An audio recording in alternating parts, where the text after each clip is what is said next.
someone who's juggling jobs, my watch and my wallet stay locked in. If I decide to eat out, it's gotta be quick and affordable. Shout out to the McDonald's app. I can order my faves, pay ahead of time, and get 25% off when I spend more than $10. Now I can dig into a crispy basket of fries, a creamy Oreo McFlurry, or even a tender and juicy 10-piece chicken McNuggets. Pull up to Mickey D's. Your faves are waiting for you. Ba-da-ba-ba-ba. Offer valid through 12/29/24 at participating McDonald's. Valid once a day. Excludes tax. Must opt into rewards. Oreo is a registered trademark of Mondelez International Group used under license. Men, if you're suffering from erectile dysfunction or PE, Paramount Men's Medical Center will get your sex life back in just one visit. Their painless, breakthrough medical treatments eliminate ED and PE. Here's a specialist in men's health. I'm Dr. Simovitz. Have Viagra or Cialis let you down? Paramount Men's Medical Center offers the most effective treatments that eliminate ED and PE, with men lasting longer than ever. 98% of patients see instant results on their first visit. Paramount Men's Medical Center's breakthrough treatments will restore your sex life regardless of age or medical history. Your consultation and first treatment are free. Plus, you'll see instant results in the office. Plus, qualified patients will have their testosterone checked free. Call 314-887-4442. 314-887-4442. To regain your sex life in just one visit, call now. 314-887-4442. Stay safe on the roads with Rain-X Vision Beam Wiper Blades, now at Menards. For over 40 years, Rain-X has provided drivers with products to help them outsmart the elements. Rain-X Vision Beam Wiper Blades are easy to install and are designed to provide a smooth, streak-free wipe every time. Save big money on all Rain-X product, now at Menards. And don't forget to check out our flyer on menards.com for all the great deals happening now. Save big money at Menards. Coverage on 101 ESPN is presented by Under Law Injury Lawyers. Visit getjim.com or call 314 or 618-90000 for a free consultation. Under Law Injury Lawyers. Sometimes life throws bold moments at you. Like the moment you realize you left your debit card on the counter of that coffee shop yesterday. But that's okay. You bank with BOS. We give you the tools you need to meet these moments head on. You can instantly freeze your card from your smartphone, and we'll replace any lost or stolen cards fast so you don't miss a step. Are you ready for a better banking experience? Then make the bold move and switch to BOS today. Visit bankwithbos.com. Member FDIC. WXOS HD1 East St. Louis. 101 ESPN is driven by Auto Centers Nissan, home of the lifetime warranty and 30-day return. Live from the Car Shield studio, this is the opening drive on 101 ESPN.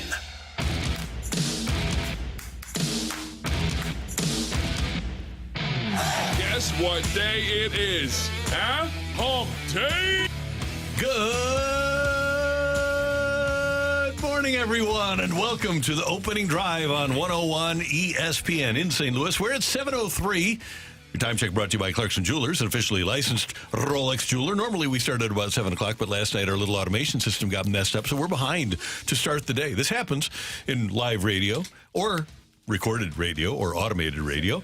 So we're getting started. Brooke Grimsley is here. Danny Mack is here. Matthew Rocchio is here. I'm Randy Carricker. Great to have you with us. How are we doing? Good morning, everybody. Look, we are really big on the clock on this show. We want to stay on time. We want to start on time. We want to get off on time. So this is a pretty big deal for us this morning. Don't play with your food.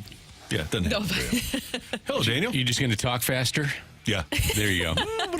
How you doing? I'm doing well. How about you guys? Good. You were out yesterday for a very special event, and congratulations to Avery McLaughlin. Yeah, she her team won the state championship, and she made all-state. So in golf? Yeah, in golf. So it was cool to be there. It's her senior year, and she's off to, she has a golf scholarship to Richmond next year. So it was neat to see and a nice way to go out. So thank you. Wow. Yeah, it was a lot of fun. Yes. She works very, very hard, so I'm very happy for her. Congratulations. At what age did you know that golf was the sport for her? I don't know. I mean, she played as a little girl, and she played a lot of different sports and loved it, gravitated towards it probably, I don't know, maybe your freshman year in high school. Mm-hmm. Yeah, she was playing a bunch of different stuff and made varsity basketball as a freshman and just loves sports, loves to compete, and it's fun. Do you remember the first time that you played against her and she beat you? And do you remember the last time you beat her? I haven't beaten her in a long time. It's been years. I would probably say 8th grade she beat me. Wow. Yeah. Wow. That's amazing. Yeah, I mean, she set the school record in scoring and won districts. She was the district champion, and I think she shot a 67. Wow. Yeah, she's pretty good. That's pretty awesome. Yeah. Congratulations. Thank you. Here's what we have coming up on the show. At the bottom of this hour, we're going to talk to our friend Jaime Rivers, Blues analyst. We're also going to hear from the head coach of the Fighting Illini, Bret Bielema.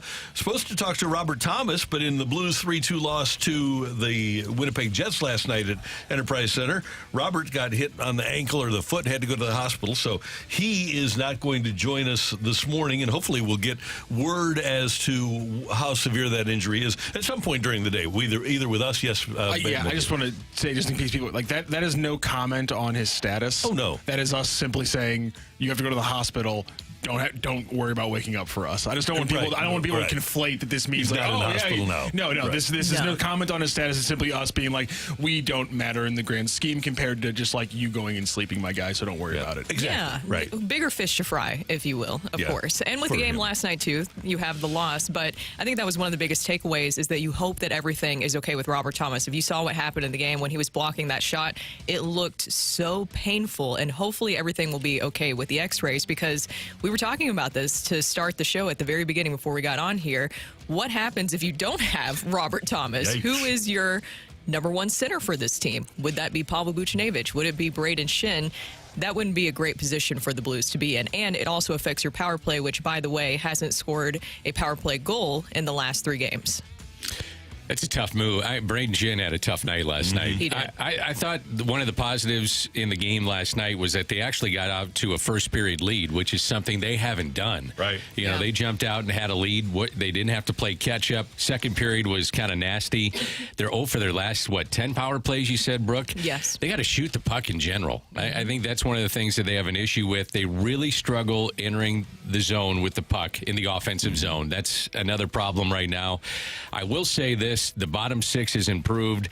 The D-core is much better, and Broberg is a steal. I'm convinced this guy is a steal. The way he skates, the way that he moves the puck, his pairing right now on the ice, it just seems to be the right guy. He's fun to watch. He is a steal right now. His first 5-on-5 goal against of the year last night was Colin Miller's goal that gave Winnipeg the lead they would never lose. As Danny mentioned, Brandon Saad scores in the first period for the Blues, 1-0 after a period. Saad's first, but his 500th point in the NHL. Niederreiter used to play for Minnesota. But the Jets come back with Niederreiter scoring his second of the year on the power play. Colin Miller scores at the 13:58 mark, and then Kyle Connor with a snipe for the 3-1 lead. And then Saad wraps up the scoring for the Blues. They had some opportunities late with the goaltender pulled. Couldn't get one past the Jets goaltender, and they went, and Connor Hellebuck, by the way, is an absolute stud, and the Blues fall 3-2. Yeah, I think the biggest thing there, too, is, Dan, you mentioned this, and you guys mentioned it, too, is that they need to just stop passing up on high-danger shots for that extra pass. You saw that especially in those final minutes where they were just looking for that extra pass instead of just shooting the puck. We saw that at times last season, too, so it's still a little surprising to see that happening again, carrying over into the season. Hopefully something, though, they can clean up. They did go toe-to-toe with a really good Jets team, though, so that is a positive. Yeah. Broberg, as you mentioned, stood out. I think also Suter just continues to impress me. I was not expecting, honestly, what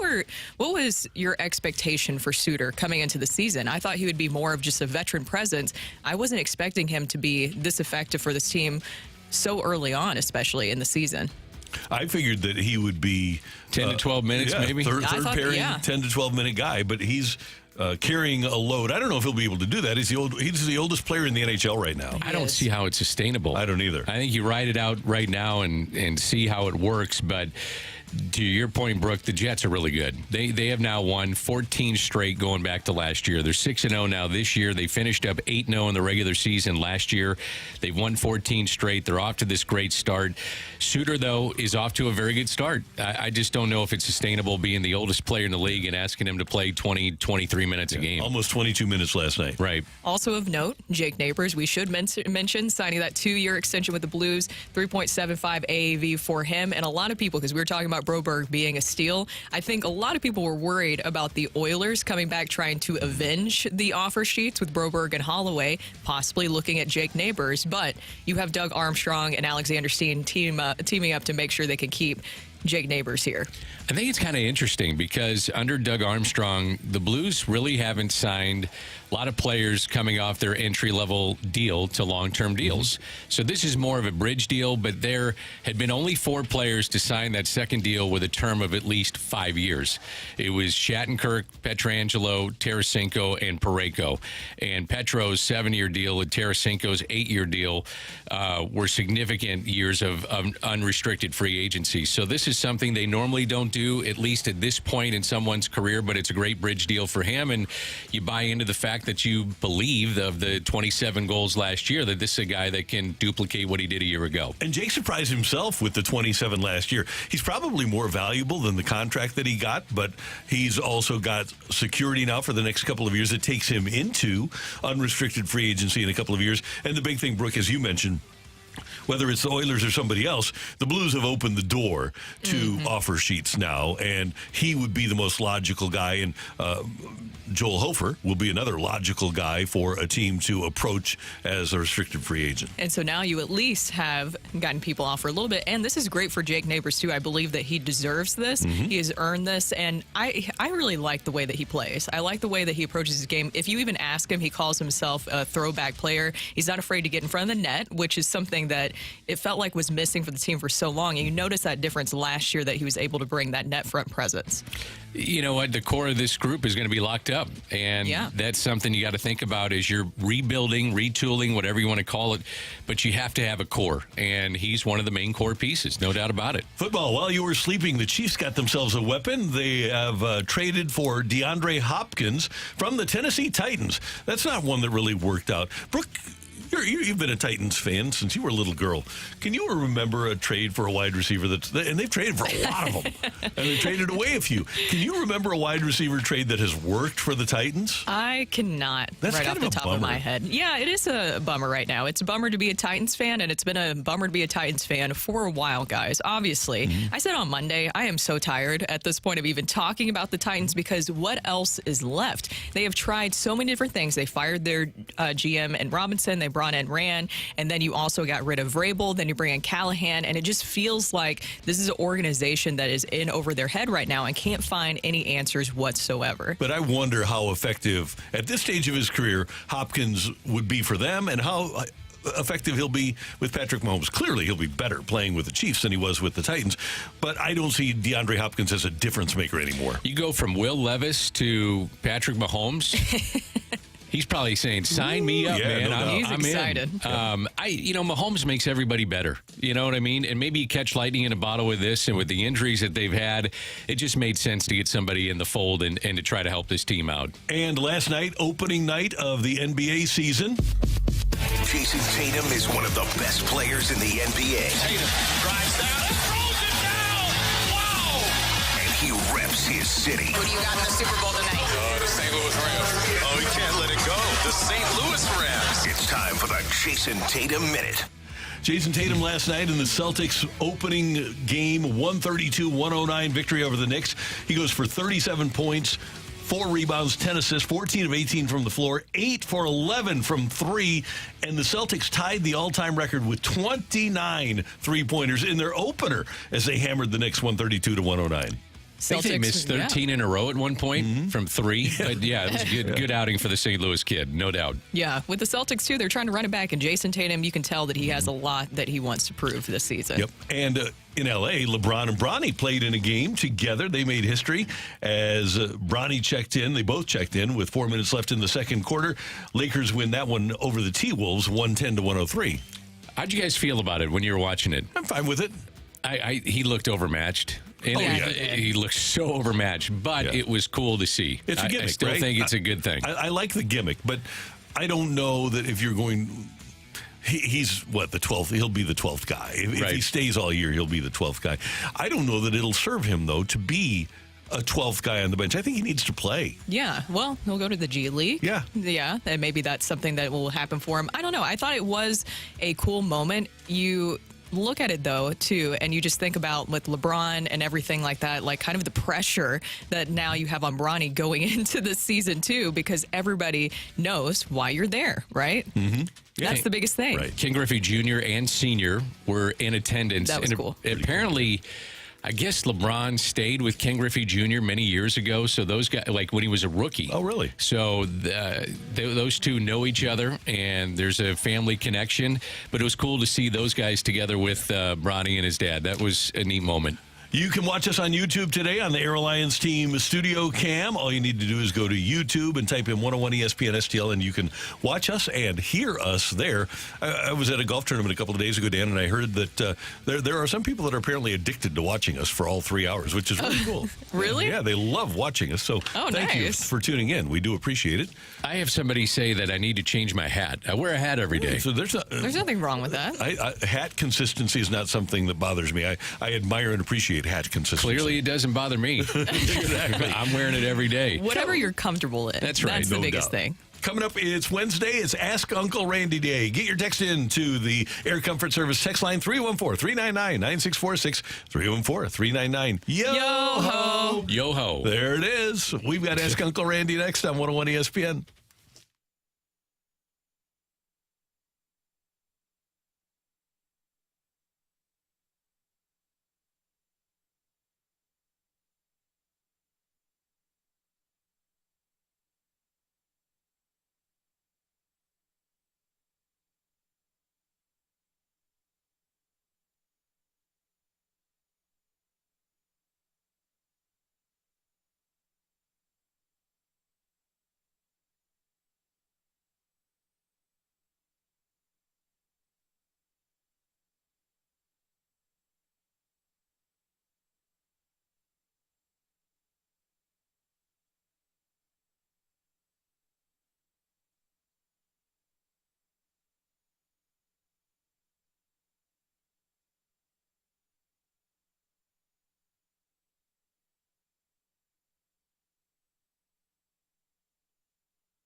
question is, we'll do our best to answer it and give you some good advice here, some sage advice from Aunt Brooke and Uncle Dan and Uncle Randy. Matthew, what do we got?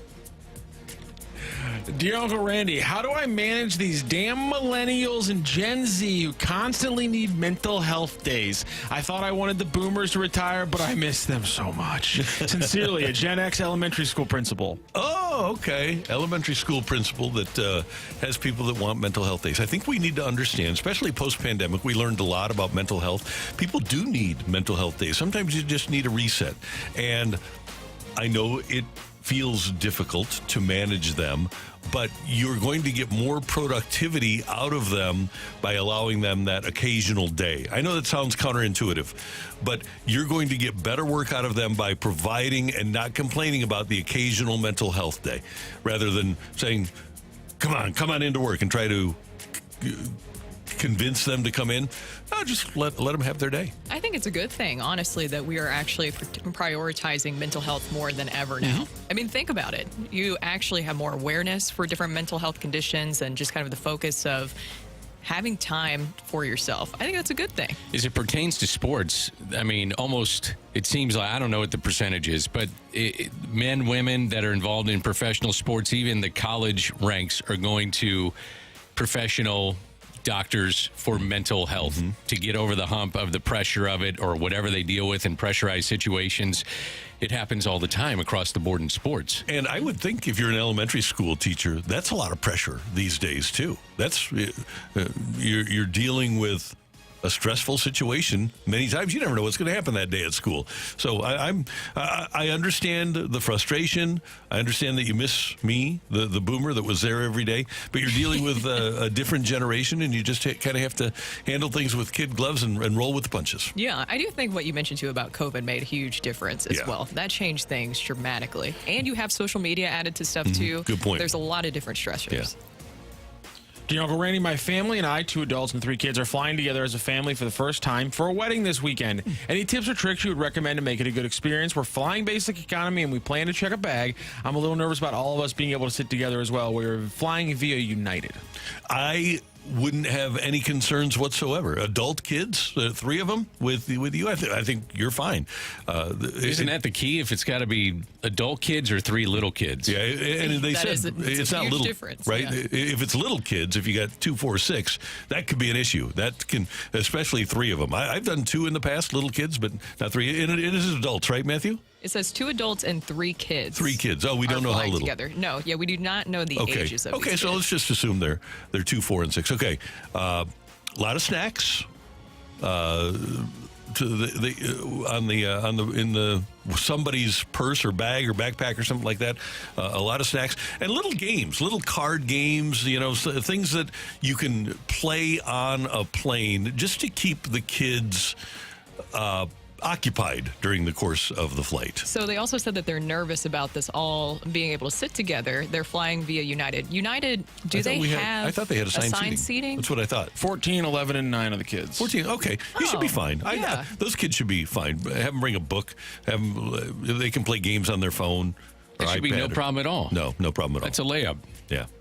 So, and I understand, because you've never done it before, I can understand your concern, but I think your kids will enjoy it. And don't forget to, if it's the first time on the plane for the kids, make them excited about it. Say, hey, this is really cool. This is the first time you get to do this, and have them savor this first time on the plane. We have some other parenting advice. Give them all iPads, Benadryl and Tylenol to help them sleep through the flight. That's a good. Maybe they're also nervous about flying for everybody for the first time. A lot of people get very nervous flying. Like, my husband hates flying. Does he? And he gets super anxious. For me, I don't mind it whatsoever. One time we were in turbulence together, and he was very panicky. And I'm sure he's fine with me telling this, but then he looked over at me. I was like, yeah, it's fine. Yeah, it's not a big deal. What are you going to do anyways? It's not like, if it crashes, it crashes. But that's why I say, for the kids, before you get on that plane, say, this is going to be so cool. It's going to be so fun. Make it a fun experience for them. Someone said you can't buy snacks from home. You have to buy them once you get through security. That's true. Good point. No, you can bring like crackers and stuff like that. Peanuts, stuff like that. Yeah. Trail mix. Get a little, put it in your backpack, a little bag of trail mix. Yeah, you're good with that. It's no big deal. Dear Uncle Randy, I know there's a lot of rules, but should the Cardinals still retire number 51?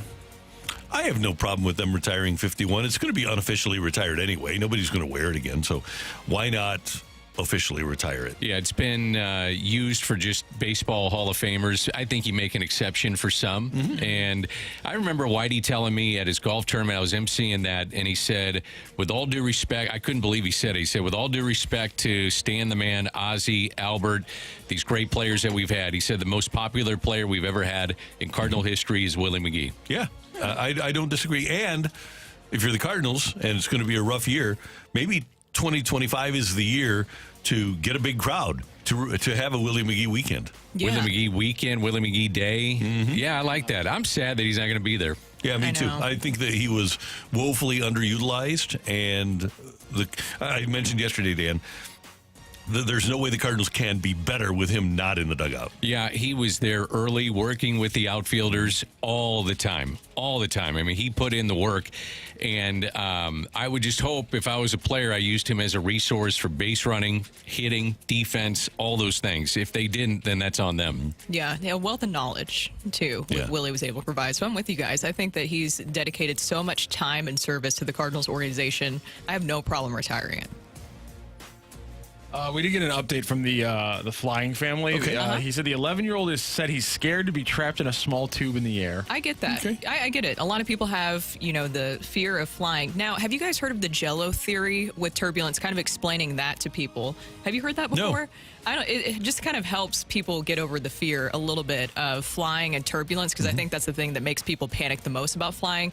The Jello theory is a visual explanation of turbulence that uses Jello to help people understand how a plane stays in the air. So even if you're going through turbulence, the Jello theory kind of shows you, you're still, in the Jello. Theoretically, you're not going to have any issues. If that was kind of a good explanation. There's a longer explanation. I always kind of liked during turbulence, just look at the flight attendants. Because if they're freaking out, which they never do, if they're freaking out, then there's a problem. But even the plane could be actually moving, and if they're just sitting there man, this happens. Just sit down, put on your seatbelt, we'll get through it. They chill, and I don't know, but maybe the 14-year-old's smart enough. Show them a stat of how little times planes fall out of the sky in America. I was thinking about that. No, it never happens. Yeah, but no, just say, hey, it's going to be fun, it's going to be cool, and then hope you have a great flight. That's the thing. If you have a smooth flight, then the kid will be fine forever.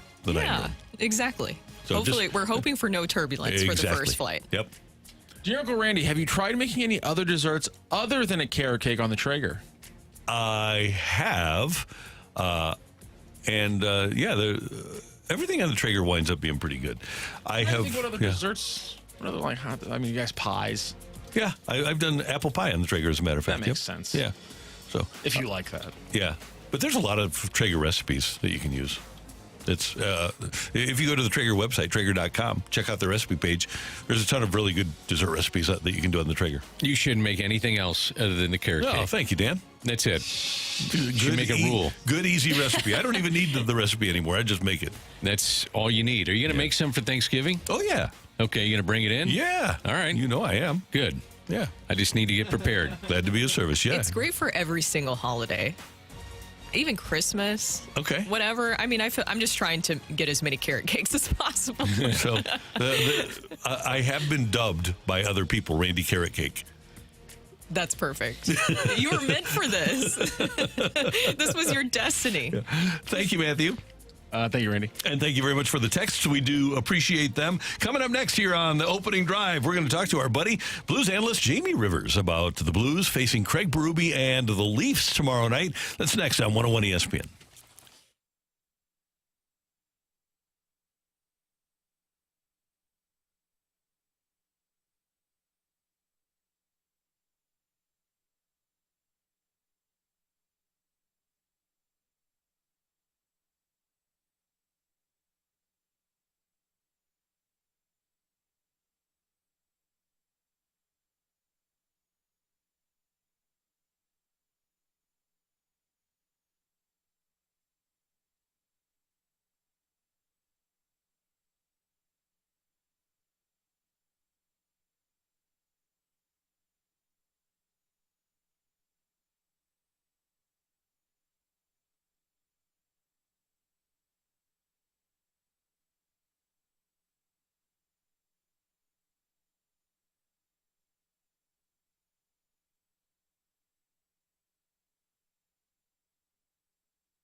is Rocky with your Sports Center update, driven by Johnny Londoff Chevrolet and Johnny Londoff Autoplex. The Blues get out to an early lead for the first time in the season, and they fall to the Jets by a score of 3-2 as they are unable to come back after the Jets scored 3 in the second period. And while you are sleeping, we don't have the final notes yet, but it looks like the Chiefs are acquiring a star wide receiver as they are trading for Titans wide receiver DeAndre Hopkins. And last night in the tip-off night number 1 for the NBA, it was the Celtics getting their rings and then rolling all over the Knicks, 132-109. St. Louis and Jason Tatum had a huge night, 37-4-10, including going 14 of 18 from the floor and 8 of 11 from deep as the Celtics hit 29 shots from behind the three-point line. And then on the West Coast, it was LeBron and Bronny making basketball history as they both checked into the game in the second quarter for the first time in NBA history. Lakers over T-Wolves in that game, 110-103. That is your Sports Center update, driven by Johnny Londoff Chevrolet and Johnny Londoff Autoplex. See them at londoff.com. Chevy, together we drive. Are you kidding me?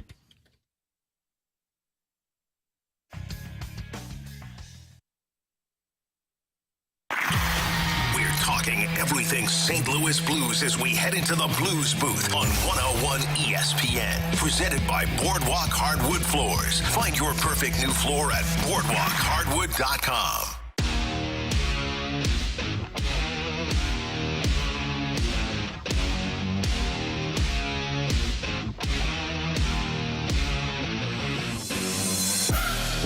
Danny Mac, Randy Carricker, the opening drive on 101 ESPN. We had a chance to see our colleague Jaime Rivers with the analysis for the Blues and the Jets last night on FanDuel Sports Network. And Rivers joins us this morning here on 101 ESPN. Jaime, good morning. How you doing? Good morning, guys. How you guys doing? Everything's going well here. Let's start with this. It was good to see the Blues get a lead. They've fallen behind a lot this year. What do you think happened in the second period, though? Look, that's a really good Winnipeg Jets team. They've pretty much been together for the last couple of years. A couple of new faces, but not many. But I just think that in the second period, the Blues kind of let off the gas a little bit. They started to play a little sideways instead of playing north-south hockey. And when you do that against a team like the Winnipeg Jets, they're going to create turnovers. They're going to get going. They're going to go at speed. And you look at some of the guys who scored for them, those are guys that come up big. Pionk on defense and Connor up front. I mean, Kyle Connor is a guy that I don't want to call him a Blues killer, but he scores almost every single time he plays against the Blues. So, yeah, I thought that there was a little bit of a backing off the throttle in the second period. But then, come the third period, they were back on the throttle and had a heck of a third period and made a good push to almost tie the game up. Jaime, it definitely is a positive that they were able to go toe-to-toe with the Jets. As you mentioned, that is a really good team over there. What did you see, especially in that third period where you're talking about that the throttle was going back up? It seems like they need to just kind of stop passing up on high-danger shots for that extra pass. Have you noticed that in some of the games? Yeah, it's a little bit of a theme right now. I think that Coach Drew Bannister is well aware of it, and so is the rest of the coaching staff. You're right, Brooke. It's that one extra little pass all the time, and in some cases, even two extra small little passes. I'm of the belief that once you get an opportunity somewhere inside the dots, it doesn't have to be a fancy pass. Just put it on net and see what happens. Like, look at Brandon Saad. He scored both his goals off of rebounds. And Connor Hellebuck last night, for whatever reason, he was kicking out a lot of juicy rebounds, and I didn't feel like the Blues capitalized enough on that, specifically in situations where they had good scoring opportunities and passed them up, because you got a guy like that, a goalie like that, who maybe isn't 100% on his game last night. You try to take advantage of that, and I always go back to what you see has already worked throughout the game. And Brandon Saad's a perfect example of that, is quick little shot, little rebound, a goal. So I agree, Brooke. I think the Blues got to put a little more volume on net. You know, you played a ton of years in the league in professional hockey, Rivs, and this may be an easy answer for you or a tough answer. I'm not sure. I just want to get your opinion. In watching the games, they really struggle entering the puck into the offensive zone. What can you do from a player's perspective to change that for the Blues? Simplify things, Stan. I think that you're 100% right, and when they get to the blue line, the Blues want to cross the blue line with full possession of the puck and hang on to it and, again, make a nice little cute play. Sometimes that's there, and look, the Blues certainly have the staff to play that way at times, but when teams are almost daring you into the zone, you got to chip it in. Put it in behind. Like, let's just go back last night. Brandon Saad's second goal. Ryan Suter, veteran defenseman, makes a play in the defensive zone, skates up the ice. There is no play to be made sideways. There's no fancy play to be made. He chips it into the offensive zone, gets on his horse, gets right in there, disrupts the defending player, creates a turnover. Robert Thomas ends up with the puck. Then Kyrie's there, and they shoot, and they get a rebound goal because they put the puck behind the Winnipeg Jets defenseman and forced them to go back for it and created a puck battle down low in the offensive zone. This is something the Blues have to do more often. You skate up the ice, you don't have a play, and that's what great coaches have always said. If you don't have a play, don't try to force one. And the simple play sometimes is the best play, which is chipping the puck behind the defenseman and making them go get it. So I know that the coaching staff is well aware of this habit right now, and I know that they're going to address it, and things should probably get better. Rivs, 7 games into Philip Broberg's Blues career. Is it too early to say that Doug Armstrong pulled off a heist in getting him for a second-round pick from Edmonton? Doug Armstrong should be locked up for 35 years for what he did to the Oilers. I can't believe what I've been watching. This guy, like Randy, this guy hasn't even played a full season in the NHL yet, and I'm watching him, and I can't believe how good he is. And he's a big guy. He skates so well. Last night we're tracking him. He's skating 23, 24 miles per hour out there. And he's got great defensive instincts, and his offensive ability has been completely underrated. You're watching him make unreal plays with the puck. He's got great poise, patience.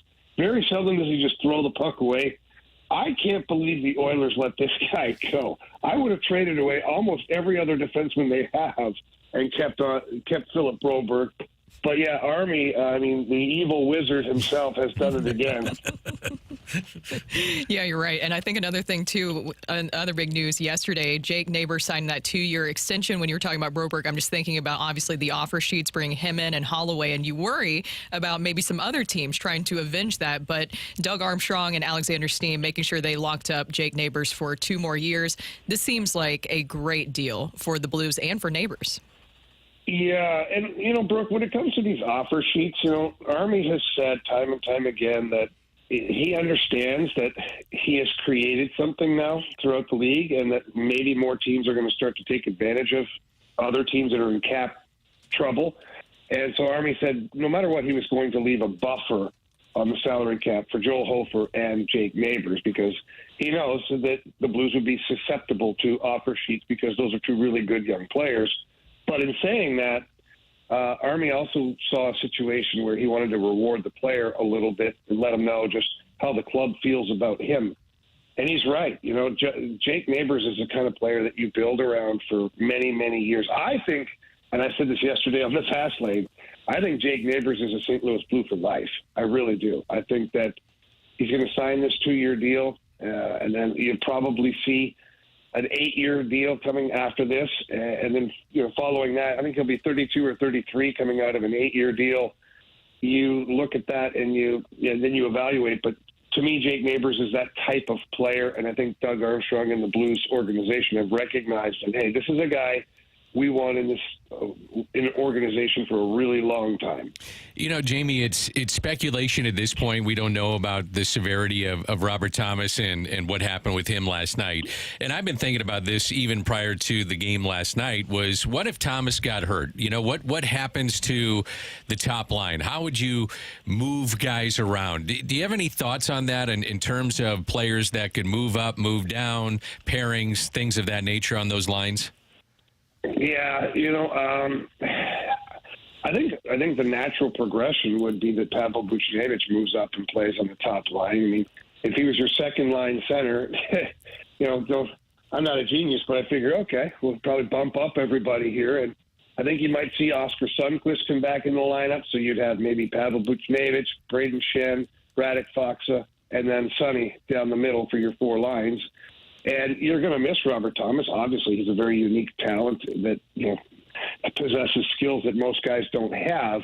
But in the meantime, I think you can kind of hold the fort down with 4 really solid centermen that I just named, and you kind of go from there. Hopefully, it's not serious with Robert Thomas. I didn't like the look of it because I've had that happen to me before, to where you get slash shot in that area, and it can really hurt. There's breakage. You can have a broken foot there, but you can also have what we call a deep bone bruise, which is almost as painful as having a break down there. So hopefully, and then this is just speculation. I have no idea what's going on right now with Robert Thomas, but hopefully we get some news today that's good. And finally, Rivs, the Blues are in Toronto tomorrow night to take on their old coach, Stanley Cup champion Craig Berube. I know that you have a great relationship with Chief. I'll be interested, and you have him on the show today, right? He's on the fast lane with you guys? I don't know, Randy. Oh, okay. Somebody said that was the case. They might have him on there. I'm traveling all day You're today. traveling, okay. I will be interested to hear how things are going in Toronto, and I know he's going to say they're going great, but I can't think of a better personality to lead that team in that market than Craig Berube. Yeah, I thought all along, the moment that Craig Berube lost his job here in St. Louis, I automatically thought he would be a perfect fit in Toronto. At the time, Sheldon Keefe was still there, but in my head, I was like, if they ever decide to move on from Sheldon Keefe, I think Chief is perfect. He's just got that calm demeanor to him. He handles the media extremely well, and he's got a presence. Wherever he walks into the room, like, those people that just have a presence. And Chief is that guy. So I can imagine that all these very talented players who have been very successful from an individual standpoint, when Craig Berube walked through those doors in training camp, it felt different for them. And I think that you're seeing a Toronto team that, for the most part, is playing a little bit different, too. You look at stylistically how they're playing, and it doesn't look like the Harlem Globetrotters out there every night anymore. It's a little more lunch pail hockey at times. He's got some bodies out there that are not afraid to be physical. He's got some guys that aren't afraid to mix it up. But at the same time, Craig Berube always encourages creativity on the offensive side of the game. And when he does that, boy, does he have some weapons. He's got the Matthews, Tavares, Nylander, Marner. These guys are unbelievable hockey players. And the myth about Craig Berube is that he wants to, for lack of better words, dumb down the game and just play this physical brand of hockey. That is not true at all. Not once in his time here in St. Louis did he discourage really skilled players from being creative. He just encouraged them to also be responsible. Mm-hmm. And I think that that's going to be something that pays off big time for the Toronto Maple Leafs, because when they get to the playoffs, Randy, all that skill, all that Harlem Globetrotter stuff, it doesn't play in the playoffs. What you're going to need then is to be able to fall back upon good structure and simple hockey, and I think that Craig Berube is going to bring that to the table. Rivs, safe travels. Thanks so much for the time. We do appreciate it, and we will be tuned in tomorrow on FanDuel Sports Network. You got that down already, FanDuel Sports Network? Oh, yeah, it's been great. You know what's great about it, Randy? It's because we had so many FanDuel things going on at the station, it just rolls off the tongue. It's really easy. Love it. All right, we'll be tuned in. Thanks, Rivs. Take care. Thanks, guys. Have a good one. See you later. Jaime Rivers, Blues analyst on FanDuel Sports Network. And, of course, you can hear him in the Fast Lane here on 101 ESPN. Coming up, get your text into the Air Comfort Service text line, 314-399-9646, 314-399. Yo-ho! We have Take It or Leave It next on 101 ESPN.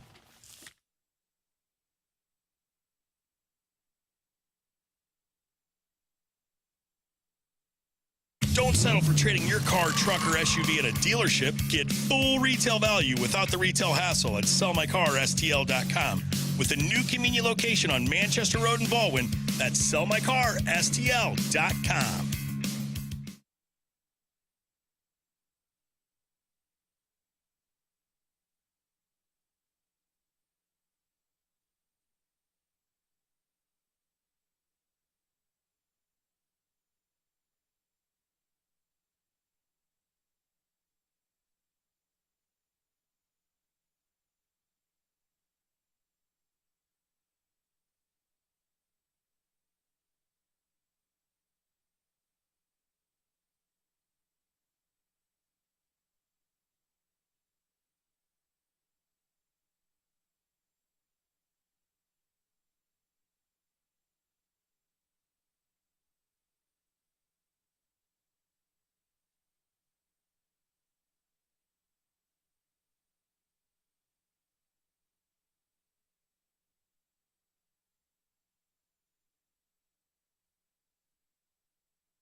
Window Nation customers have been singing our praises for years. With fast, local service and an industry-leading 96% customer satisfaction rating, it's no wonder.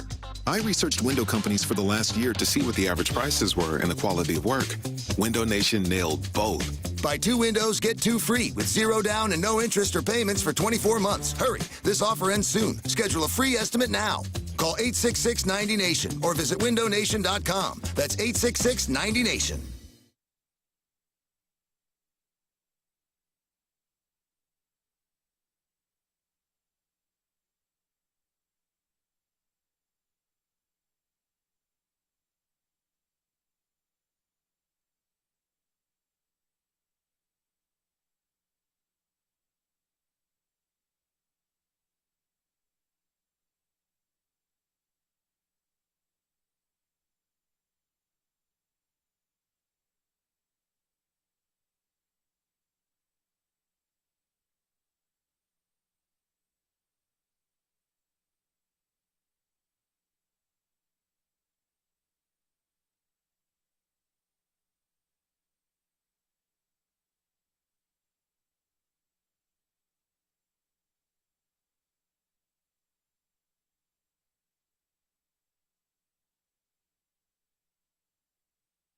Make your picks for this week's Fastlane Pick'em Challenge at 101ESPN.com. Show off your football knowledge and see if you can top the Fastlane and the dudes from the Rizzuto Show on the point. For this week's top score, it's the Fastlane and the Riz Show throwing down all football season long in the Pick'em Challenge. Enter your picks for this week right now at 101ESPN.com. Refreshed by Bud Light, official beer sponsor of the NFL. Easy to Sunday, easy to enjoy.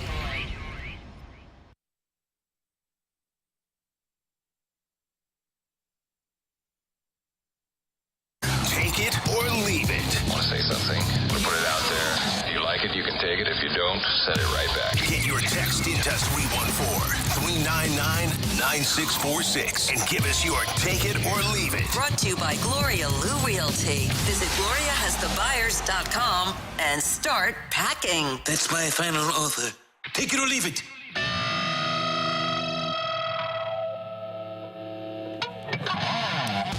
All right, it's time for Tioli, and if you haven't heard, Fernando Valenzuela, the former Dodger, and by the way, former Cardinal, his last start was as a member of the Cardinals. He passed away last night at the age of 63. Fernando had 173 career victories, a 3.54 earned run average, and for writers that might not have been around at the time, basically brought baseball back from the 1981 strike. This is one of the things about the Hall of Fame, because it's all based on numbers. Take it or leave it. Because of the iconic nature of Fernando Valenzuela, who, oh, by the way, fell off of the Hall of Fame ballot in his second year of eligibility, he should be a Hall of Famer. I'll take it. I don't know. I'm kind of torn between that. What he did for the Latino community in Los Angeles, it should not be overlooked. Mm-hmm. I mean, what did he have? A 38 inning scoreless streak to start, kind of came out of nowhere. He had 173 wins. Mm-hmm. I mean, that's something to keep in mind. His WAR was 42, 6-time All-Star. He won the Rookie of the Year, Cy Young Award, and World Series all together in 1981, which is something you have to consider. Mm-hmm. I think generally, maybe not just with him, we need to look back at contributions to the game. That's what I'm saying. To put people in, like Frank Jobe. Kurt Flood. Tommy John, Kurt Flood. Mm-hmm. I mean, these are people that if you're telling the history and the story of baseball in Cooperstown, then I think that they need to be in. Greatest Mexican player ever. Yes. I think you can make that statement for sure. And that's why I take it just because of what you're saying there. I think you have to think too about the contributions to the game and how much he just changed history. So sticking with the Hall of Fame, Giancarlo Stanton will be a Hall of Famer. I'm going to leave that. I'm going to leave that as well. Okay, so here is something just to look at, though. He is at 429 career homers, just shy of 500, which in the past has kind of served as a ticket to Cooperstown for those not, of course, publicly connected to PEDs. Mm-hmm. Also, career-wise, Stanton has performed 36% better, a 136 OPS plus than the average hitter. You know who else has a career OPS plus of 136? Ooh. Ken Griffey Jr. Now, of course, he is not Ken Griffey Jr. No. Obviously, you can't compare the two, but I think just kind of putting into perspective his plate production. I'm going to leave it. I don't think he is yet. And now when you get to 500 home runs, it doesn't mean anything, which is crazy to me. It is. You get 500 home runs, you get 500. I don't care what era you played in, but I'm going to leave it. Although what's going to help him is if they win the World Series and if he continues to do what he's doing, his postseason numbers with the Yankees are phenomenal. Playing in that market, that's a check in the box of being favorable for him to get into the Hall of Fame. He is going to turn 35 on November 8th. I wonder if, well, I do know this. Sometimes voters look at durability, and durability has been a factor for him. I think it's going to be very difficult for him with his historic durability to get to 500 home runs. I would think that he might get to 470, but then he gets into that Fred McGriff territory, and I'm going to leave it. I don't think the writers put him in. He can't run anymore. No. Yeah. Isn't that crazy? I mean, he used to be athletic out with the Miami Marlins, and he can't even run. The Cardinals got really lucky that he turned down that trade because they were going to take the whole contract. They were going to pay the whole contract with him, and he's still got, I think, a couple of years left. He does. I think he's got 2. Yeah. Matthew, what do we have on the text line? Oh, you're just skipping me? Yeah, what I'm about sorry, Dan? Daniel. We had a great discussion. No, go ahead. No, the listeners are more important to me. No, they are. You go ahead. The staggered doubleheader featuring one game on the broadcast, one game on the cable, the other on ESPN Plus drew about 1.8 million fans with the Chargers and the Cardinals. In the future, the NFL should never put their games on a platform like that. It needs to be on free TV for the most part, but ESPN Plus is taking it to a different level. I don't think they should do that again. I'm going to take that. I understand what they're trying to do. They're trying to drive subscriptions to ESPN Plus, but I think that is you are doing something to your viewer that you shouldn't do. I think that's. I think you're holding your viewership hostage. I do too. I will take that because it feels unfair to do that to your viewers. Yeah, and I'm with you. I mean, from the business side, totally understand it. You're trying to get subscriptions. I myself subscribe to ESPN Plus, so I had no issues watching both games on 2 different TVs. But for the general population, that's probably not going to work and not a good thing. No. All right, Matthew, we got time for one here. Take it or leave it. Grilled cheese sandwiches are disgusting and belong in the trash. Totally leave it. This is also the person who thinks that soft gooey cookies are bad. Oh, grilled cheese sandwiches and soft gooey cookies rock. I was about to say, what's wrong with you? That was rude of me to say, but what's going on? Are you okay? Yeah, Maybe that's the proper. I'll take it further. Way. What do we do to get this person taken off the streets before they hurt someone? Stan Kroenke, we appreciate you listening. Oh. It's true. Yeah. Sourdough bread, grilled cheese. Oh my. So good. Awesome. Yeah, it's great. Delicious. Cheddar or American. Mini cheese. One little one here. Take it or leave it. At the end, Jared Goff has a better career than Matthew Stafford. That's a great question. That is a really good one. I'll take that. Got to win a Super Bowl. Yeah, the Super Bowl is the key component there. And they're going to have potentially home field advantage, which would be a huge advantage for them this year. And they'd have to be one of the favorites to win it this year. And if he does it in Detroit, and it's not Matthew Stafford's fault that he didn't, but if Goff does it in Detroit, if you're the quarterback that gets the Lions to the Super Bowl and wins it, you get a check mark next to your name. Hell, NFC Championship. He got there last year. Yeah, I give him credit for that. Yeah. Hey, thanks for your text. Coming up next, we're going to talk to the head coach of the Fighting Illini, Bret Bielema, coming your way on 101 ESPN.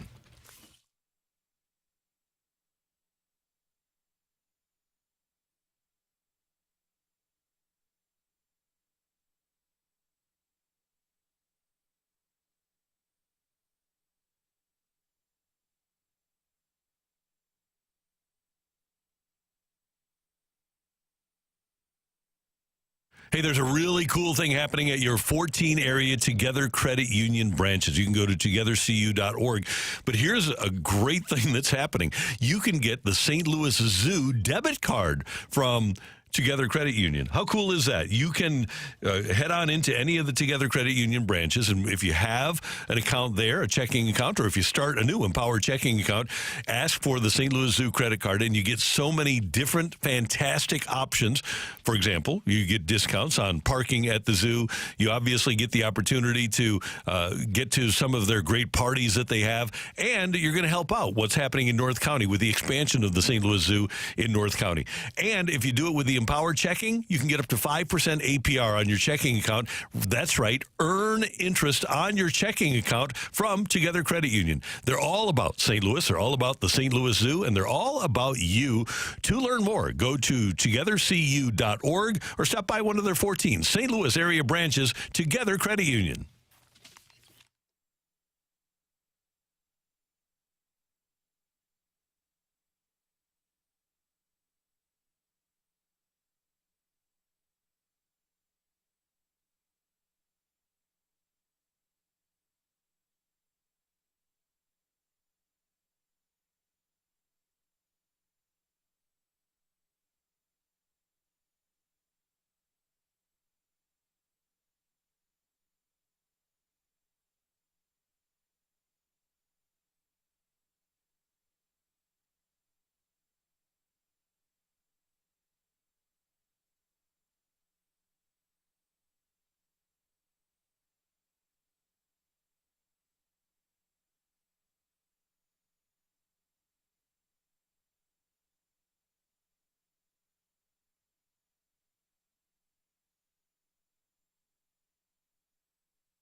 What a week for some daily fantasy with our friends over at Underdog Fantasy, which is the place to play if you're a sports fan looking to make money while you're watching sports. They have their Champions game. Of course, you can win money by making entries on your favorite players and competing against other underdog players. And of course, those Champion Pick'em games just got even better because, ladies and gentlemen, it's Boost-tober right now going on in Underdog Fantasy. This season, Underdog's going to be running a special promo or bonus almost every single day, like Profit Boost to pump up your winnings. With just a tap, you can apply the boost to single eligible entries. Discounts where you get adjusted projections on certain player stats to give you a better shot at a big W. That's how I won yesterday. And free picks, they're basically a sure thing. Player just has to get higher than 0.5 or half, let's say a yard, or points if you're doing an NBA pick for that selection to win. Plus, all new users get a free pick. It's currently Boost-tober from now until October 27th. You can boost your profit on all NBA entries by 20%. Underdog is literally giving you unlimited profit boost to make basketball entries. Download the app, sign up with the promo code ROCC, and deposit now to get up to $1,000 in bonus cash instantly. That's promo code ROCC. Must be 18 plus or present in a state where Under Fantasy operates. Terms apply. Consider either play, co-owner, or gambler. Visit www.ncpgambling.org.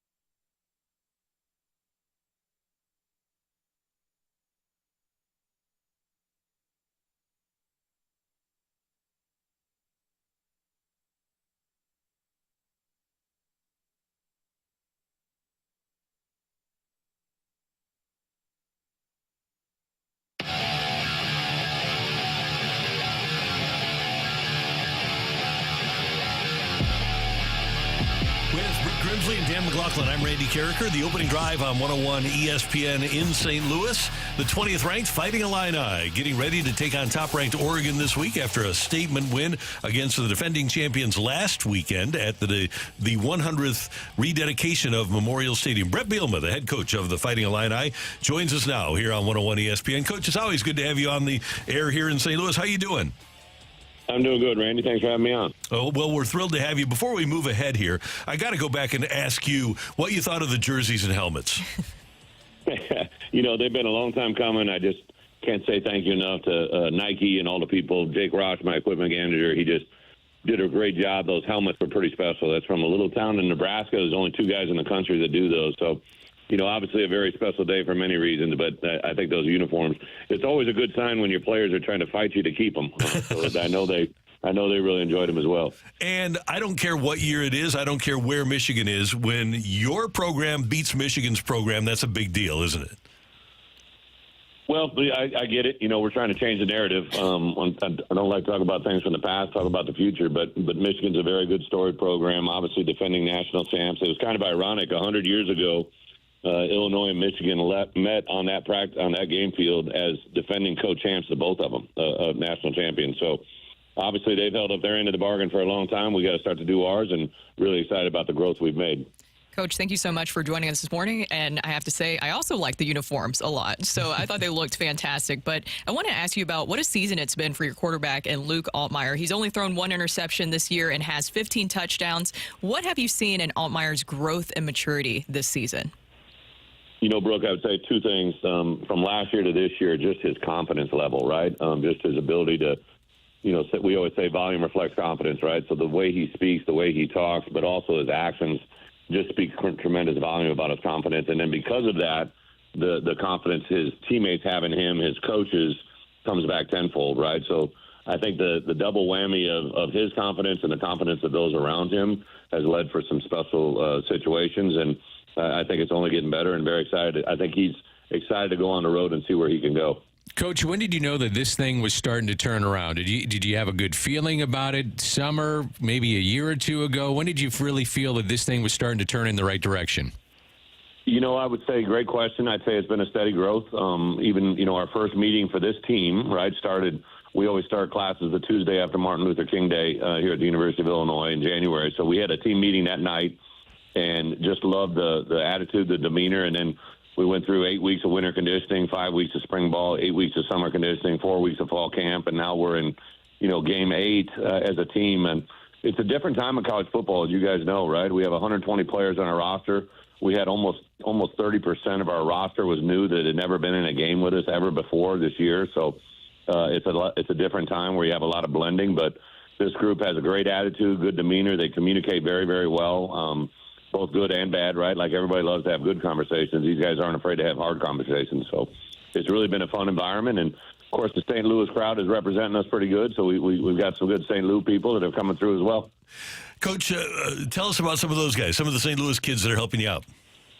Well, last year it was probably one of those key developments when Isaiah Williams, who's now with the Detroit Lions, kind of came into his own and did the same things. But we got our offensive line, our right tackle. He's an East St. Louis kid. Melvin Priestley has been absolutely outstanding. Starting right next to him is another right guard from East St. Louis, Brandon Henderson. So to have a starting line as a top 20 ranked team, and to have a right guard and right tackle from the same high school in East St. Louis playing at a high level is pretty cool. And then we also have another guy, JoJo Hayden, who plays for us on defense, on special teams. That has been a very, very important part of what we're doing overall. So just a lot of fun things, and hopefully more to come.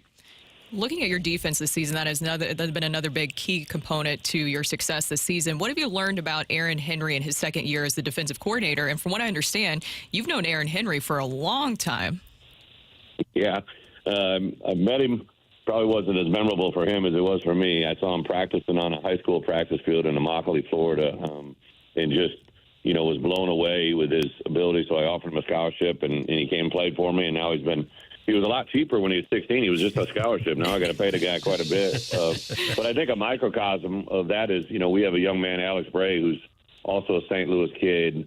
He's a kid a year ago that was really involved. I wouldn't say it was a big part of the game plan, but we knew it was coming. And now he's literally turned into a guy that has started games for us, relentless worker, great attitude, represents St. Louis very, very good. I would say that overall that's kind of the trademark. I think when we got Alex, I don't know, might have had maybe one or two other offers, but not a high recruited kid, but has just worked his tail off. Now one of the most valuable players on our roster, and it's a great symbol of what I think our defense is all about. Just a kid that does things right on a daily basis.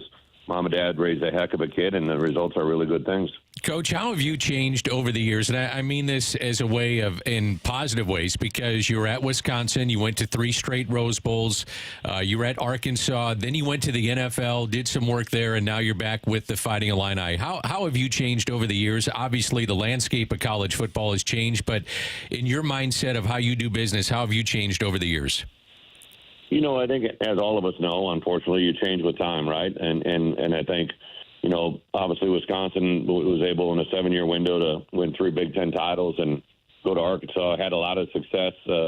Unfortunately, didn't end the way that we all wanted, but I think then go to the NFL for 3 years, won a Super Bowl with the Patriots, got the chance to be under Belichick, learn the NFL league and salaries, and, ironically, how important that is now, because like what we're working off on college football now with the NIL is very similar. But I will say the biggest teaching moments came from the most difficult moments in general, right? Like I teach and preach to our guys all the time. You learn more from moments of adversity than you do in moments of success, right? And you just got to recognize them and understand when you're going through them. In life, you really don't love those moments, but they teach you the most, right? And then the other one we probably hit our guys on is just, you guys are in this business daily, right? It's just communication. Things that communicate effectively and openly are usually very successful. Things that have difficulty in communication and they communicate quietly or behind closed doors, those never work well. I don't care what walk of life you're in, So that's big. And then just knowing and understanding the moment, like Saturday happened, but I'd been in that one, it was the 7th time I played Michigan home and on the road. And I kind of, we always talk about how to play the game, and that's a big part of what we do. Brett, you make the trip to Eugene, Oregon. It's the first Big Ten game against one of the old Pac-12 teams for you guys. How do you treat this with your kids playing the number 1 team in the country? And the last time we saw them, they were beating Ohio State. Randy, great question. I think you have to treat them like everybody else, right? So everybody worries. I made the example last week knowing that it would help us this week, right? Like, everybody gets to this Michigan week. You're like, oh, what are you going to do against Michigan? How are you going to play against Michigan? Well, guess what? If you wait till Michigan week to get ready for Michigan, you're going to have a problem, right? Like, what we do in this building is we work 365 days a year for these moments. We don't treat anybody differently. We prepared for Michigan the same as we did against Central Michigan, the same we did against Kansas, the same we did against Nebraska. Now, this week is a little bit different, so we're not doing anything outside of our norm to get ready for Oregon, except for to play Oregon, who's number one. They've lost one game at home over the last 2.5 years. Like, to do what we are trying to do is very unique. So because of that, our preparation, our game plan, the details of our performance are very, very different, and we got to recognize that. But, you know, the other key factor is we're actually going to leave tomorrow. We're going out a day earlier than we do most, just because when you go west for 2-hour time zone changes, that's kind of the standard norm. So even though it's a little bit different, you got to understand our guys got to stay in the norm. So the outside world thinks we're 6-1. Every week in our building, we try to go 1-0. And our daily detail to that is what helps us get in the big run.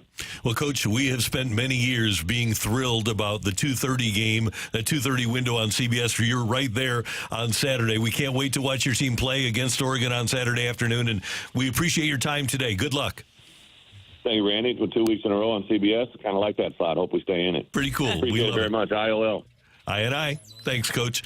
The Fighting Illini head coach Bret Bielema here on 101 ESPN. Man, and Dan, you asked the perfect question. When did he feel it turned? Because it does feel, you can have a team, and I look at it this way in all sports. You can have a team for a year, but then you can have a program, and it feels like he's got a program in place here. Yeah, and building it with local kids, too. It was great to hear that he's gotten into the St. Louis market, and it's very kind of him to come on airwaves here in St. Louis because the fan base here, a lot of alum, you know, and they're buying in, and they should buy in. I think what's going to be interesting this weekend is, and I would love to have asked him probably behind closed doors because he's not going to give up trade secrets here, but how do you stop Dylan Gabriel? You know, how do you go on the road against Oregon?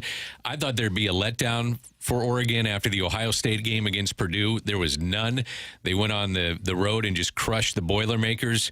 This team is for real. So if they hang tight, maybe pull off an unbelievable victory, then you got something there. But it's been a really good turnaround because they were at a tough spot when he got there. Especially in his progression in his coaching career. It has been really just interesting to see, as you mentioned, too, went from Wisconsin and Arkansas, and I covered him when he was in Arkansas, and he's right. You do learn a lot from those really tough moments, and that was really hard for him in Arkansas, and then he has this redemption now where he goes to the NFL and then has this success with Illinois. You can tell that he's putting his stamp on this program. The other thing I wanted to ask him, and I probably would have done it behind closed doors. Get him on again. You know, I don't know if he would have addressed this, but what is the difference between the Big Ten and SEC football? Recruiting, what the schedule, you know, now with travel as crazy as it is in the Big Ten, but what's the difference? You know, is there that much of a difference between the two, or are we now getting equal because of the way that college football is set up? I think Urban Meyer and Jim Harbaugh changed everything. The SEC, when he was in the Big Ten, he had a very physical team. But in general, the SEC was a lot more physical than the Big Ten. I think they're on equal footing now. His team is super physical.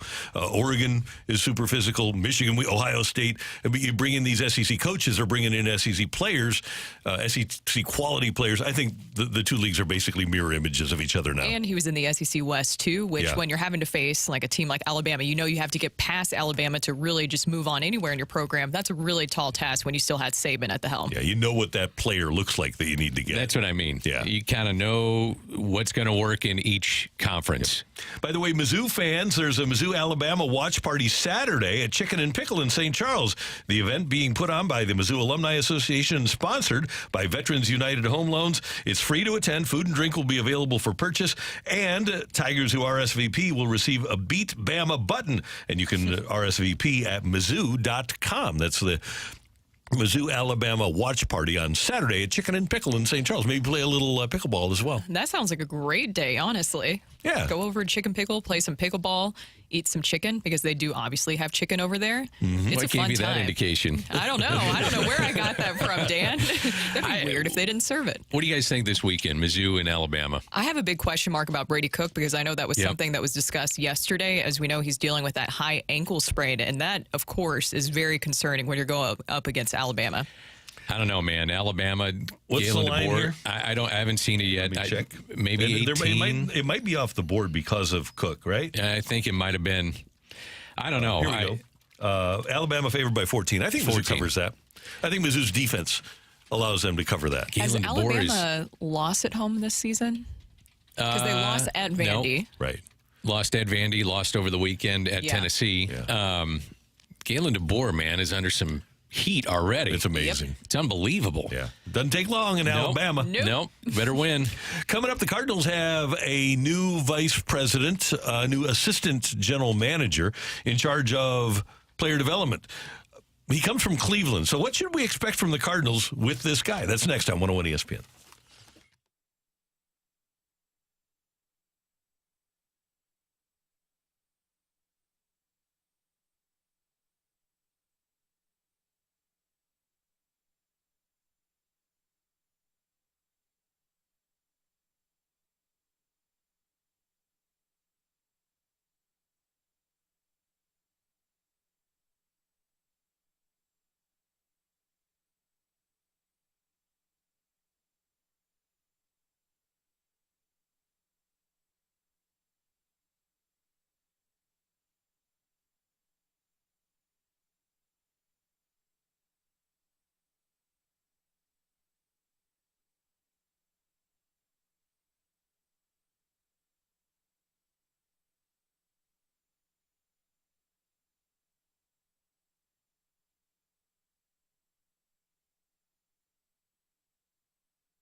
I had lunch at the Fenton Bar and Grill yesterday. I had a delicious Caesar salad, and I'll tell you what, if you go to the Fenton Bar and Grill, you're going to love it. With the weather that we have here in St. Louis, take advantage of St. Louis's greatest patio. When you go to the Fenton Bar and Grill, and by the way, it's on Rudder Road, just 2 minutes away from the soccer park, you're going to enjoy some of the greatest cuisine you'll ever have, including great salads and wraps and sandwiches. Always get started, though, with the trashed wings. Best trashed wings in town are at the Fenton Bar and Grill. You can see their menu when you go online to FentonBarandGrill.com. And not only do they have great food every day, a wonderful patio, a great staff. You'll see the feisty redhead Kelly ask for her autograph. Say hi to Megan and Casey. The whole gang is so much fun, and they'll treat you really well. And obviously, you're going to be talking sports at the Fenton Bar and Grill. And if you're a big college football fan, stop by the Fenton Bar and Grill on college football Saturdays. They have great beer and drink specials, great appetizer specials as well, and that great crew led by Alicia serving you on Saturdays at the Fenton Bar and Grill. Follow them on Facebook. Go to FentonBarandGrill.com, and by all means, when you go to Fenton Bar and Grill, tell them Randy sent you.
bringing in somebody that has experience from Cleveland, which I think is exciting to be able to tap into.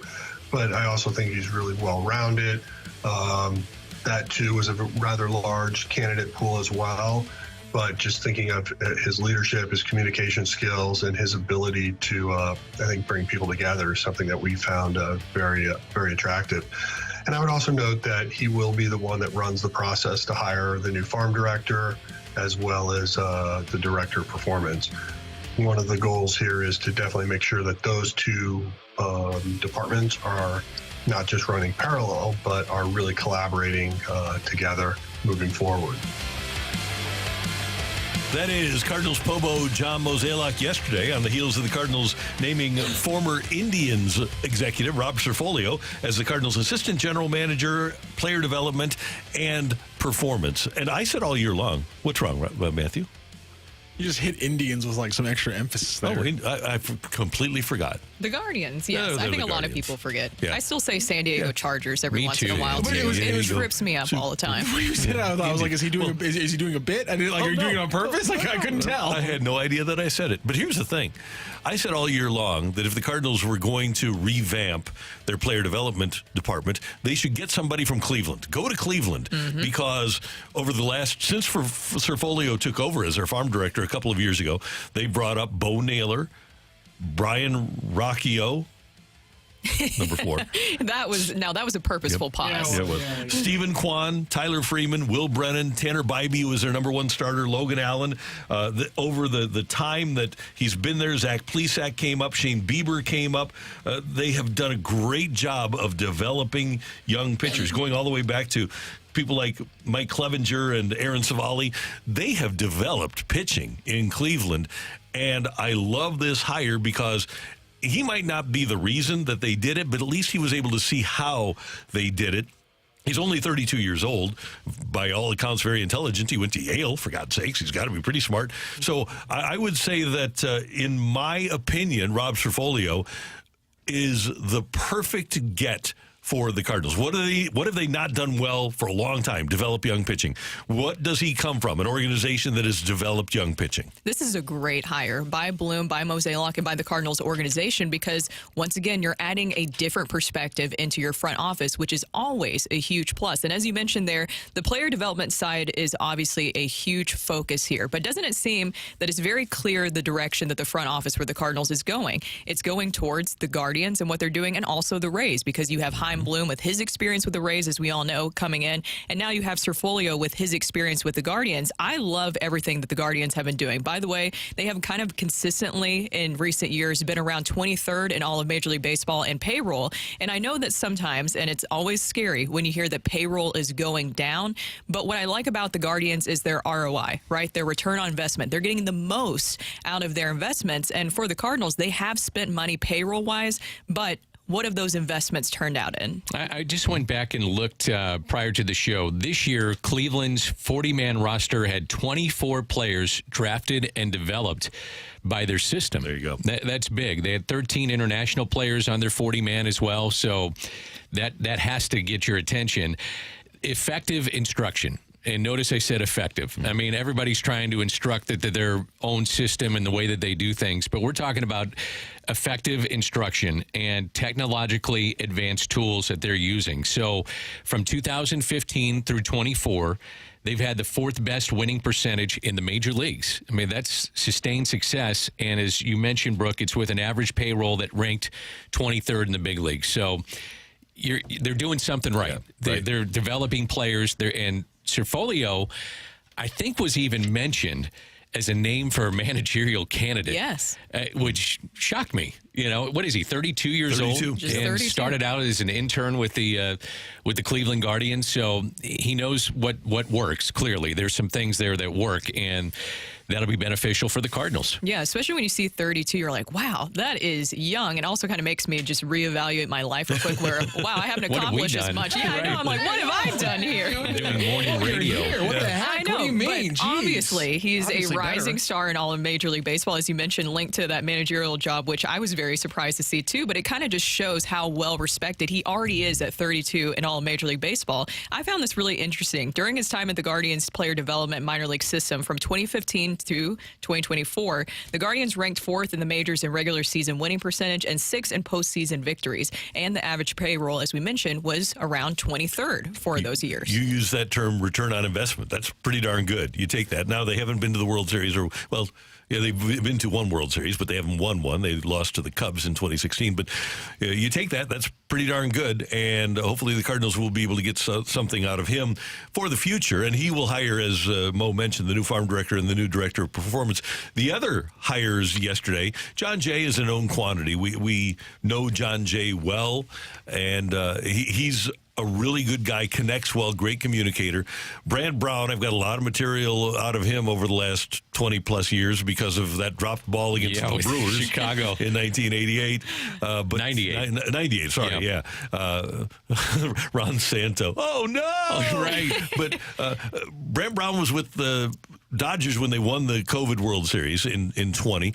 Didn't get much of an opportunity last year with the Mariners, but Dan and I talked about this before we came on the air this morning. I think you're throwing darts with a hitting coach these days. It seems like half the teams in the league are getting a new hitting coach. Here's what I loved what he said, though. He was on an interview, I think it was on Foul Territory, and he said when runners are in scoring position, and the Cardinals were 27th this year with runners in scoring position, quote, you set aside personal stats in order to maximize run production.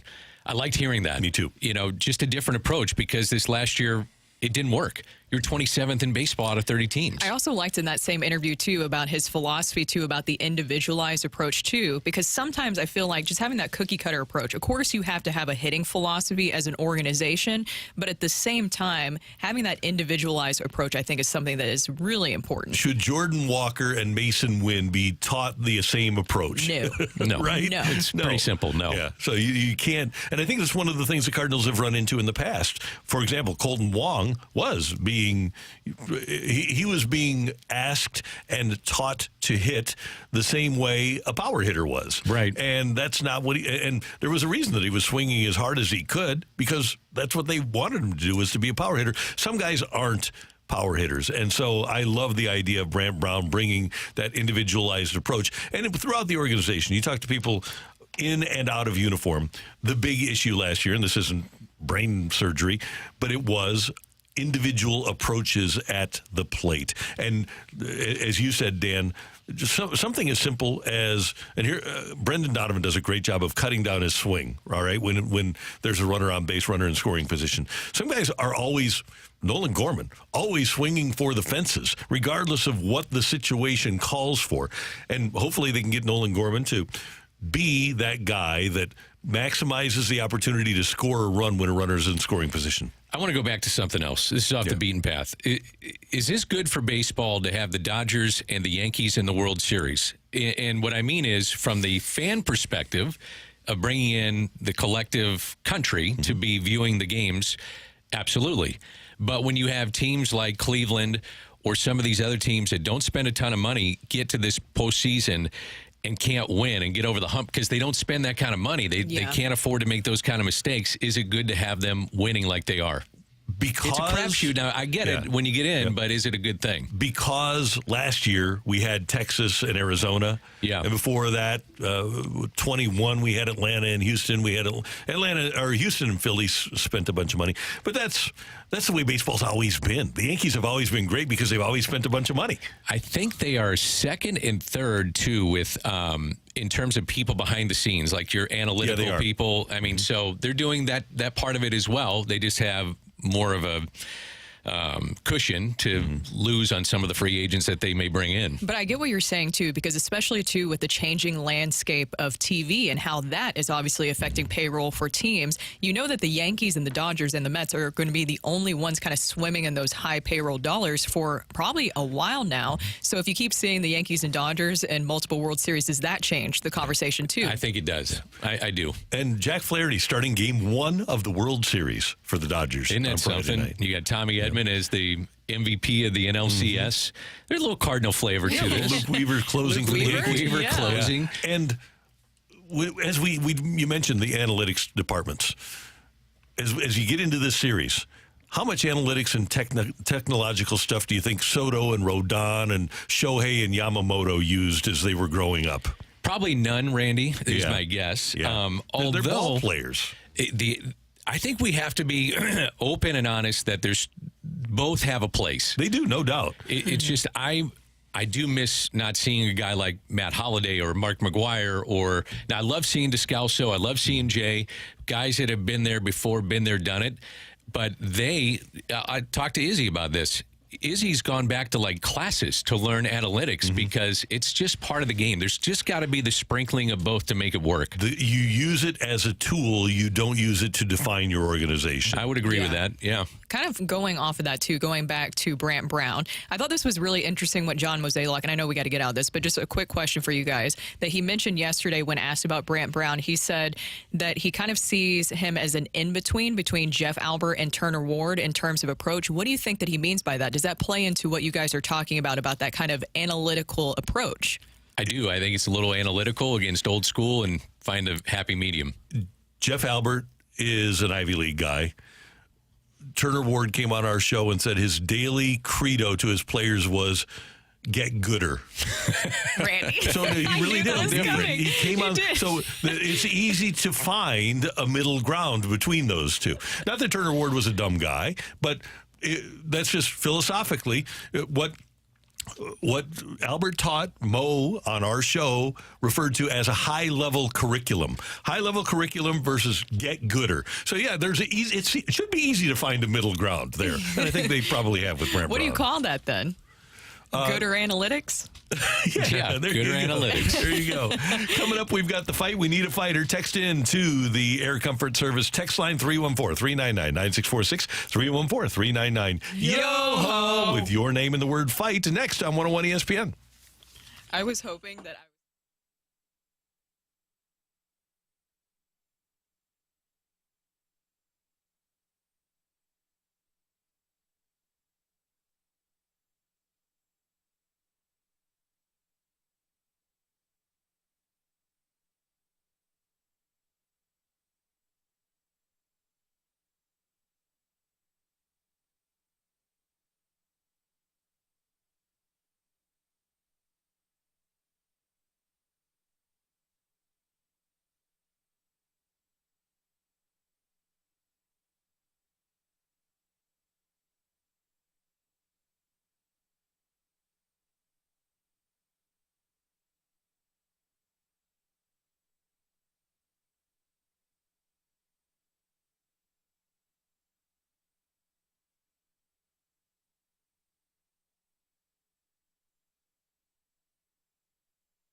Hey, I want you to know about Auto Loan Pro. When I needed a new vehicle and I needed a loan, I went to AutoLoanPro.com, and it worked so well for me. I downloaded their Auto Loan Pro playbook, learned about the process, found out about how they work with 50 different lenders to help me get the very best financing. And I got a loan that I love. It was a payment that I like at an interest rate that I like and a term that I liked. And at the Auto Loan Pro, they understand that sometimes people can be put into bad situations. But if you can make a car payment, they can put you in a car at AutoLoanPro.com. With little to no money down, they're going to work hard to make sure that you get the best rate possible.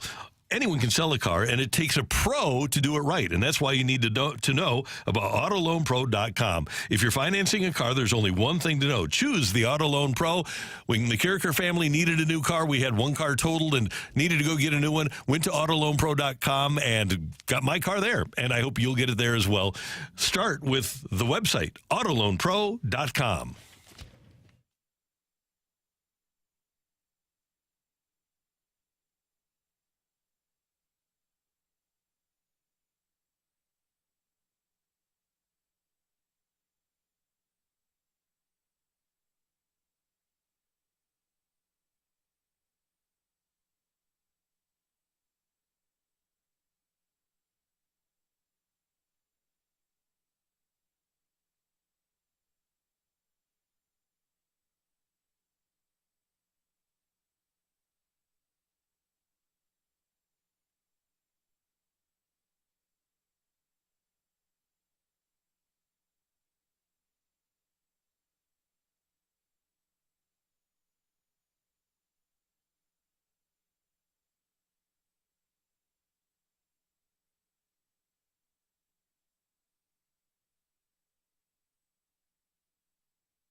This is Rocky with your Sports Center update, brought to you by Saliga Heating and Cooling. The Blues last night take an early lead for the first time in the season, but then they let up 3 goals in the second period. They try a late comeback, but they fall 3-2 to the Jets as they continue, the Jets that is, their undefeated start to the season. Also some news in the NFL as the Chiefs look like they're getting themselves a weapon in wide receiver DeAndre Hopkins from the Titans. And last night in the NBA tip-off, the Celtics rolled all over the Knicks. Jason Tatum, the St. Louis native, had a big night as he goes for 37, 4, and 10 on 4 of 18 shooting from the floor in a 132-109 Celtics victory over the Knicks. And then LeBron and Bronny James made history as the first father-son duo to ever play together in the NBA when they checked in with 4 minutes left in the second quarter in the 110-103 Lakers victory over the T-Wolves. That is your Sports Center update, brought to you by Saliga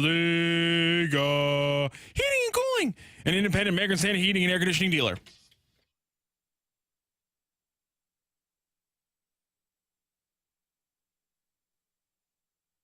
Welcome to the fight. In the red corner, Average Joe Listener. And in the blue corner, the undisputed king of morning drive. Please welcome Randy Carricker.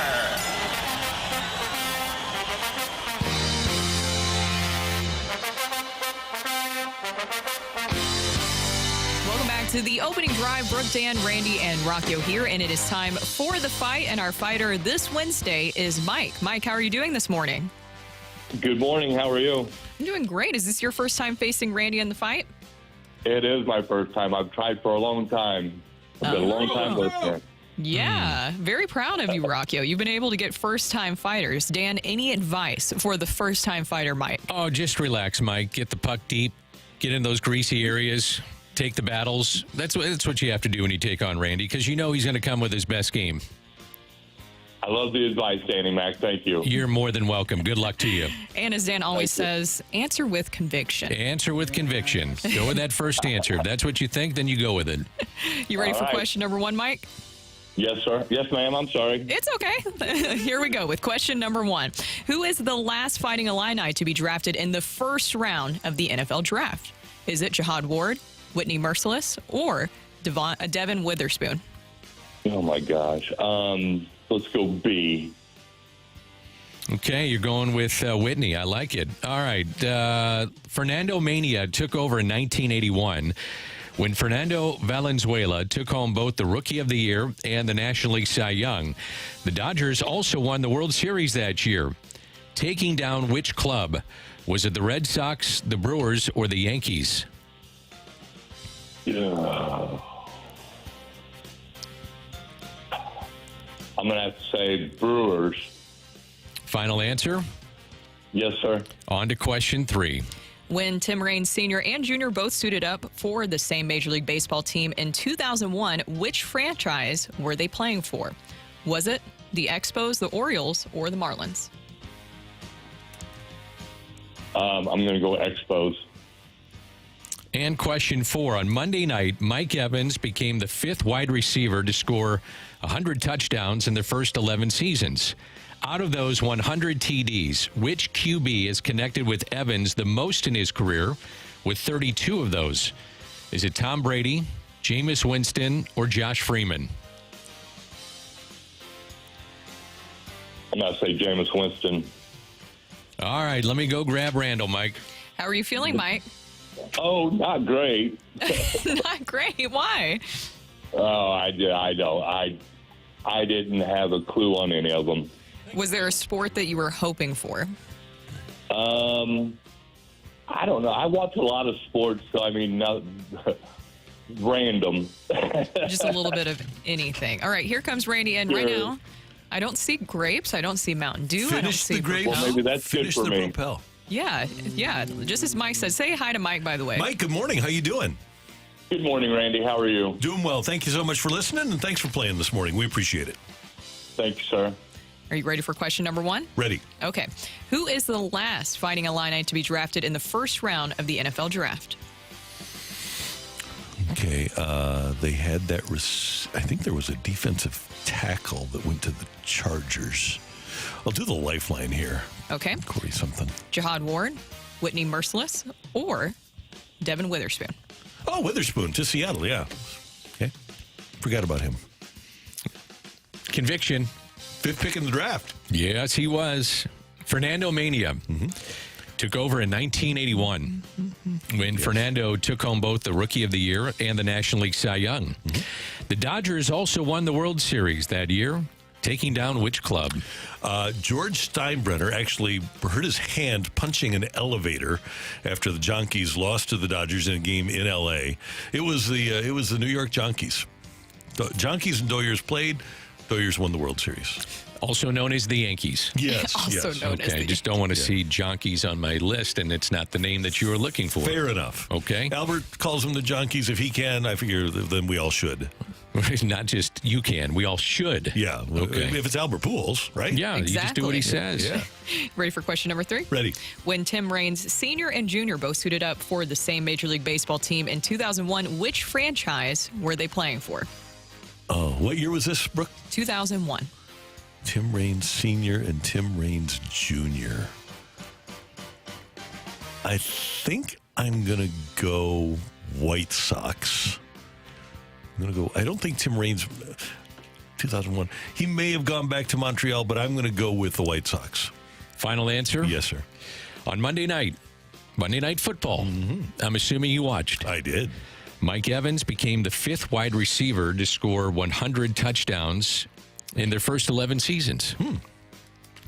Out of those 100 TDs, which QB has connected with Evans the most in his career with 32 of those? Well, for me, there's only 2 choices here. I don't think that he and Brady were that prolific. But he and Jameis were together for 5 years.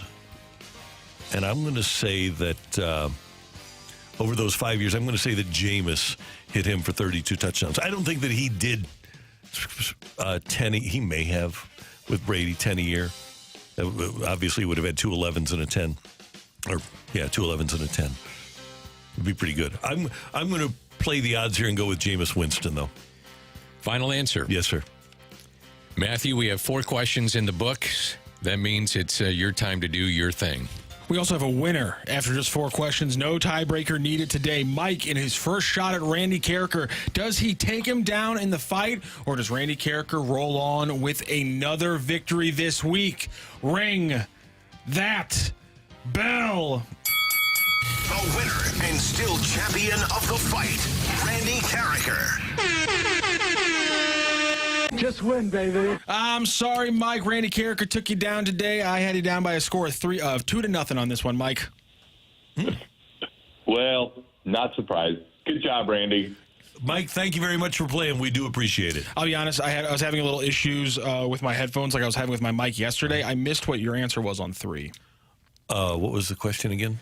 You won Tim the fight. Raines Sr. and Jr. both suited up. I said White Sox. Oh, you said White Sox. Okay. So, yeah. So you only got it was a 2-0 score. My apologies. I knew you had won that one. I was confused. It was going to be 2-0 or 3-0 because I missed your answer on number 3. But let's go through the questions and answers. The last Fighting Illini to be drafted in the first round of the NFL draft. It was a little bit of a gap there between Whitney Merciless and Devon Witherspoon. But Devon Witherspoon just a couple years ago. Devin Witherspoon just a couple years ago to the Seattle Seahawks. Went very early in the draft. Fernando Mania takes over in 1981. He wins the Rookie of the Year in the NL Cy Young. The Dodgers win the World Series, taking down the New York Yankees. When Tim Raines Sr. and Jr. both suited up for the same Major League Baseball team in 2001, they were both suiting up for the Baltimore Orioles. Oh, wow. The only team that Jr. played for, 3 short seasons for Jr. for the Baltimore Orioles. Tim Raines obviously traded around, including for the Orioles for just a short part of that season in 2001. And on Monday night, Mike Evans became the 5th wide receiver to score 100 touchdowns in their first 11 seasons. Out of those 100 TDs, which quarterback has connected with Evans the most in his career? It's 32 from Tom Brady, 31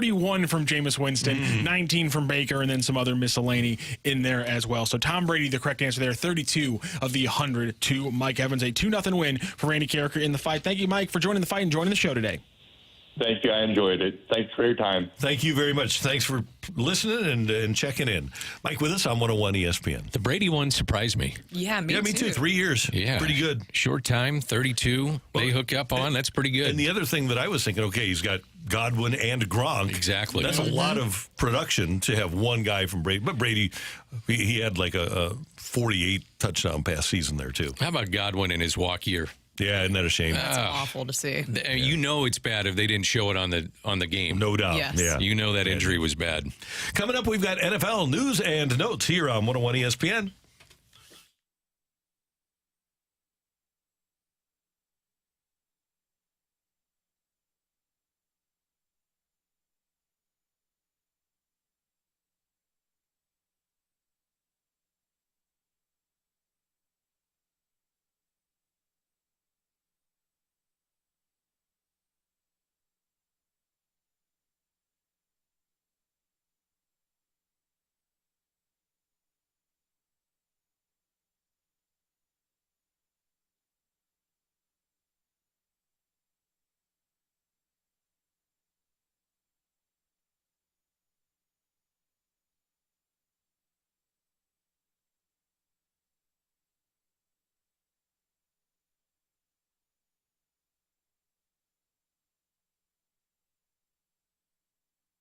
Time to tell you about Stewart's American Mortgage on this Wednesday morning. If you're someone who is looking to purchase a home or refinance, or if you're looking to consolidate some of that ugly credit card debt, and maybe you don't know exactly what direction to go to in any of these things, let's make it easy for you. Call Stewie from Stewart's American Mortgage, and he's going to help you every step of the way. If it's a new home you're looking to purchase, he's going to get you to the closing table fast. Try 10 days, and he'll get you the best interest rate as well possible, as he has the bagel loan that can help you out too.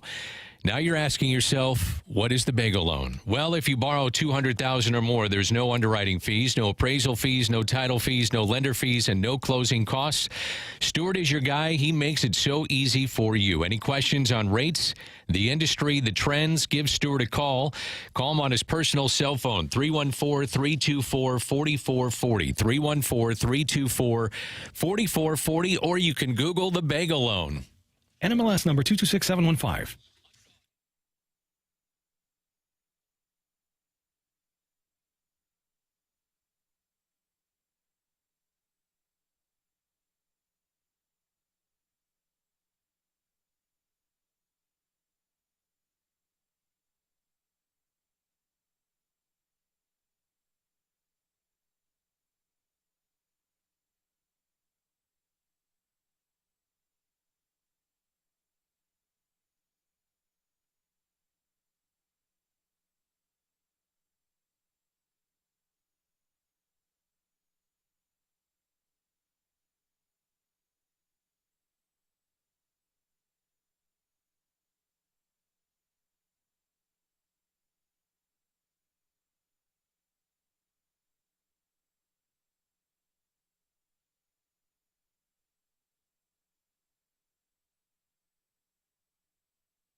NFL news and notes, a lot to get to here. DeAndre Hopkins has been traded by the Tennessee Titans to the Kansas City Chiefs, pending a physical that he's on his way to Kansas City to take.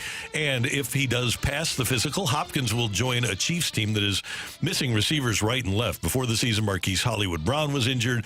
They lose Rashee Rice. They lose Juju Smith-Schuster to a hamstring the other night. So they're down in numbers in Kansas City in terms of wide receivers. So DeAndre Hopkins would help the Chiefs significantly, and the Chiefs would give up a 4th-round draft choice to Tennessee to get D-Hop. And, of course, DeAndre Hopkins goes from Will Levis and Mason Rudolph over to Patrick Mahomes. So I would say that he's pretty happy about that. You kind of knew that something was coming, especially with the Titans and their loss this past weekend, because if you watch, which I did, I don't know why I did, I watched, and in the 4th quarter, he was out for the majority of the game, and you could see him standing by Callahan kind of confused almost as to why he was also out of the game, and that's when the trade rumors started. This made a lot of sense. I know that there was rumors also floating out about Cooper Kupp also being another landing spot for the Chiefs, but it seemed like financially and also ability-wise, this is the one that was going to work out for the Chiefs and the Titans. I went back and looked at this. This is interesting to me. In 2017, Kareem Hunt led the NFL in rushing yards.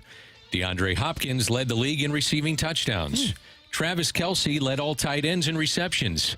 That was in 2017. It's 2024. So they're turning back the clock. They got a 32-year-old wide receiver, maybe catch lightning in a bottle.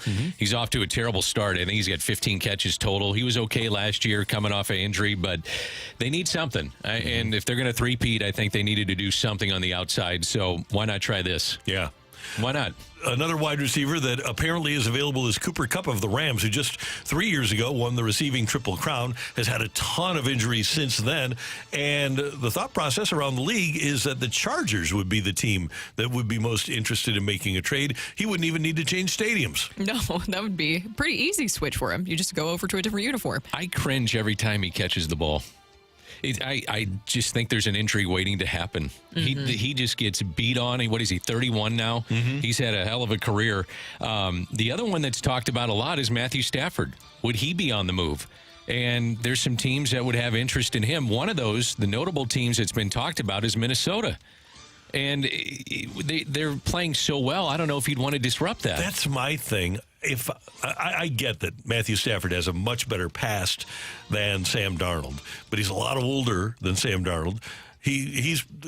So Kevin O'Connell, their head coach, is a McVay guy, so he knows the offense. In fact, Kevin O'Connell was his quarterback's coach. So integrating him into that system wouldn't be difficult, but integrating him into the locker room might be different, because Darnold apparently has kind of grabbed the attention of the Vikings players. Now, here's another side of that, too, that you can think about. You have Stafford for the remainder of this season, probably get him for one more year, and you sit J.J. McCarthy for 3 years. Not necessarily the worst thing, and really develop him so that when he comes, it's his time to play, he's ready to go. Look at how different things are this year. I know we had a take it or leave it about this earlier, about who will finish with kind of the best career, which, of course, we can't determine that right now. But between Jared Goff and Matthew Stafford, I love this redemption story for Jared Goff and what he's been able to do. Because remember, everything that happened with the Rams, everything that happened with McVay, it just kind of seemed like they had given up on him. And now he's getting this different chance over now with the Lions. And they're honestly, in my opinion, the best team in the NFC. And Jared Goff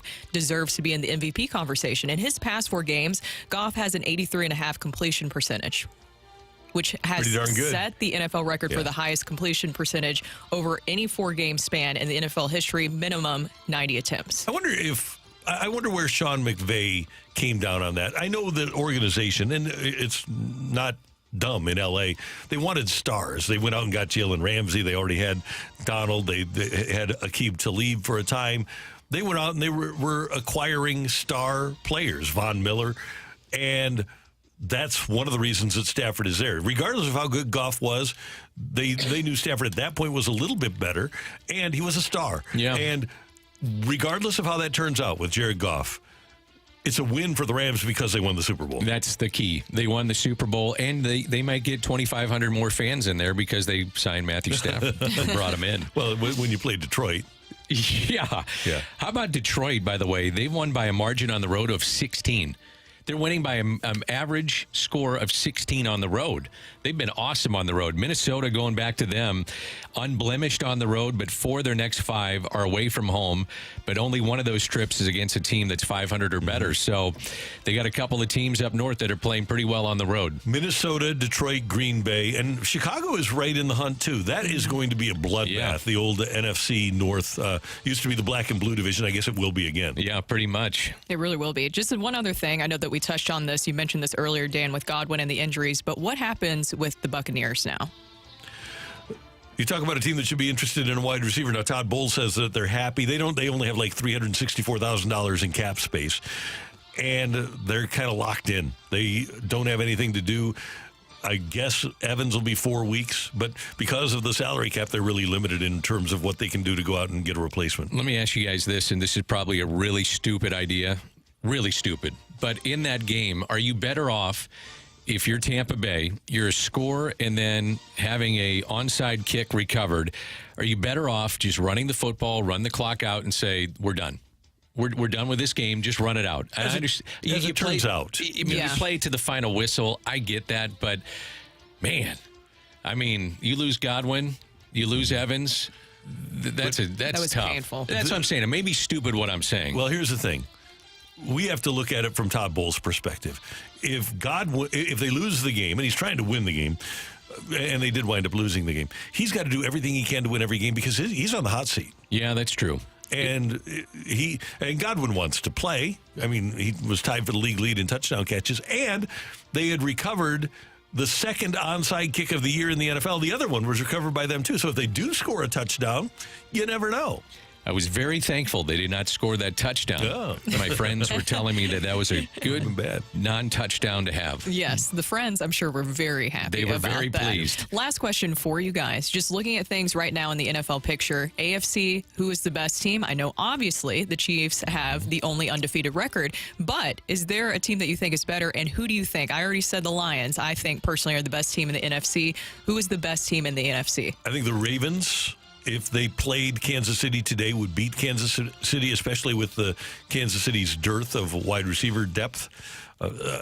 And even maybe adding Hopkins, I'll still take the Ravens in that game. By the way, the Ravens number 1 against the run and number 32 against the pass. Yep. I'd go with the Ravens too, but I'd be really interested in seeing what Spags cooks up for his defense against the Ravens. But I'd go with the Ravens. I think they're the team to be right now, even though Kansas City is finding every kind of way to win, and they're undefeated, which is amazing. They just find ways to get it done. And I think it's Detroit and Minnesota, and Detroit beat them by 2 in Minnesota on Sunday. I think it's Detroit and Minnesota, and then the rest of the group. I think you've got a tier 1, Detroit and Minnesota, and then a big drop-off to the next tier. And that includes, by the way, the Packers, who could pose a threat. And you have the 49ers, too. That has very much changed, kind of your perspective. Yeah. I thought going into the year that things would be great for him. Obviously, injuries have been a big factor. When you have Christian McCaffrey not being a part of your team, that changes things. But I thought that they still would be able to maybe hang in there more than they have. They're just devastated. I mean, you got 4 really good weapons, right? You've got Ayuk, Debo, Kittle, McCaffrey. And Ayuk's gone, McCaffrey's gone, Debo's gone. So thank goodness they have Jordan Mason. He's been all right. He's been great. Second in the league in rushing. Absolutely. Leading the taking shots with Ricky to a lot of wins here. So Yeah, he's number 1 in fantasy football right now, Dan, in our ESPN one. Yep. That's a big deal. It is.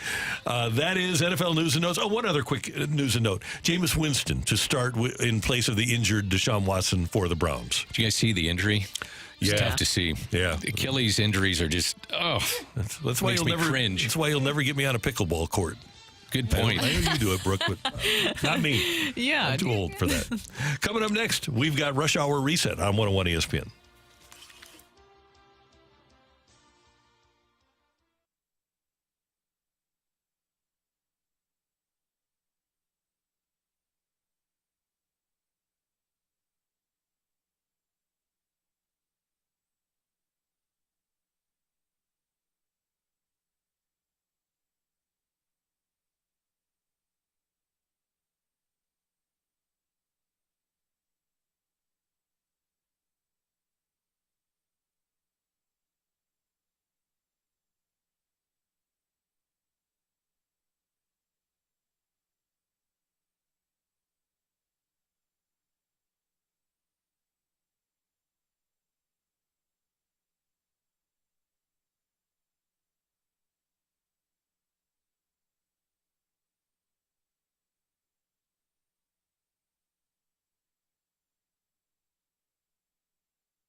Hey, Gloria Lou can do some amazing things. How about this? What if I told you could sell your home, get the cash, and stay in the home for up to 12 months while you find or build your next home?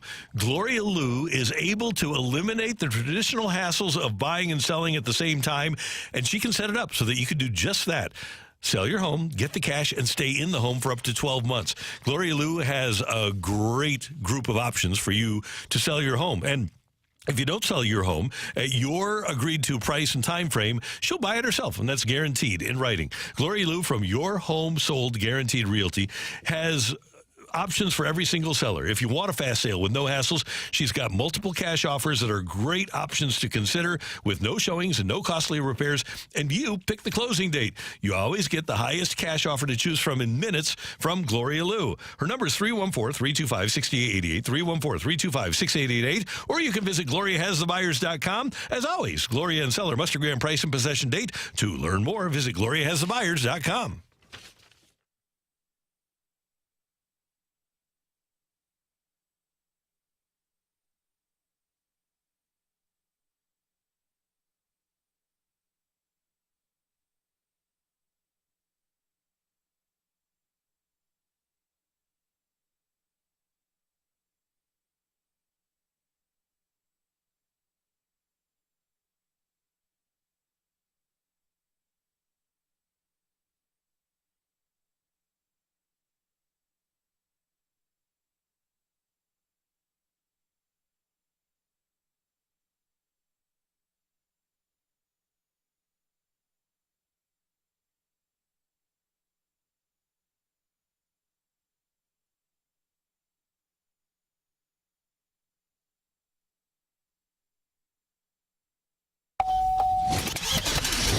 Recapping the biggest stories of the day on the opening drive with a Rush Hour Reset. Brought to you by James Carlton State Farm. Are your car and home insurance rates competitive? Find out at carltoninsurance.net.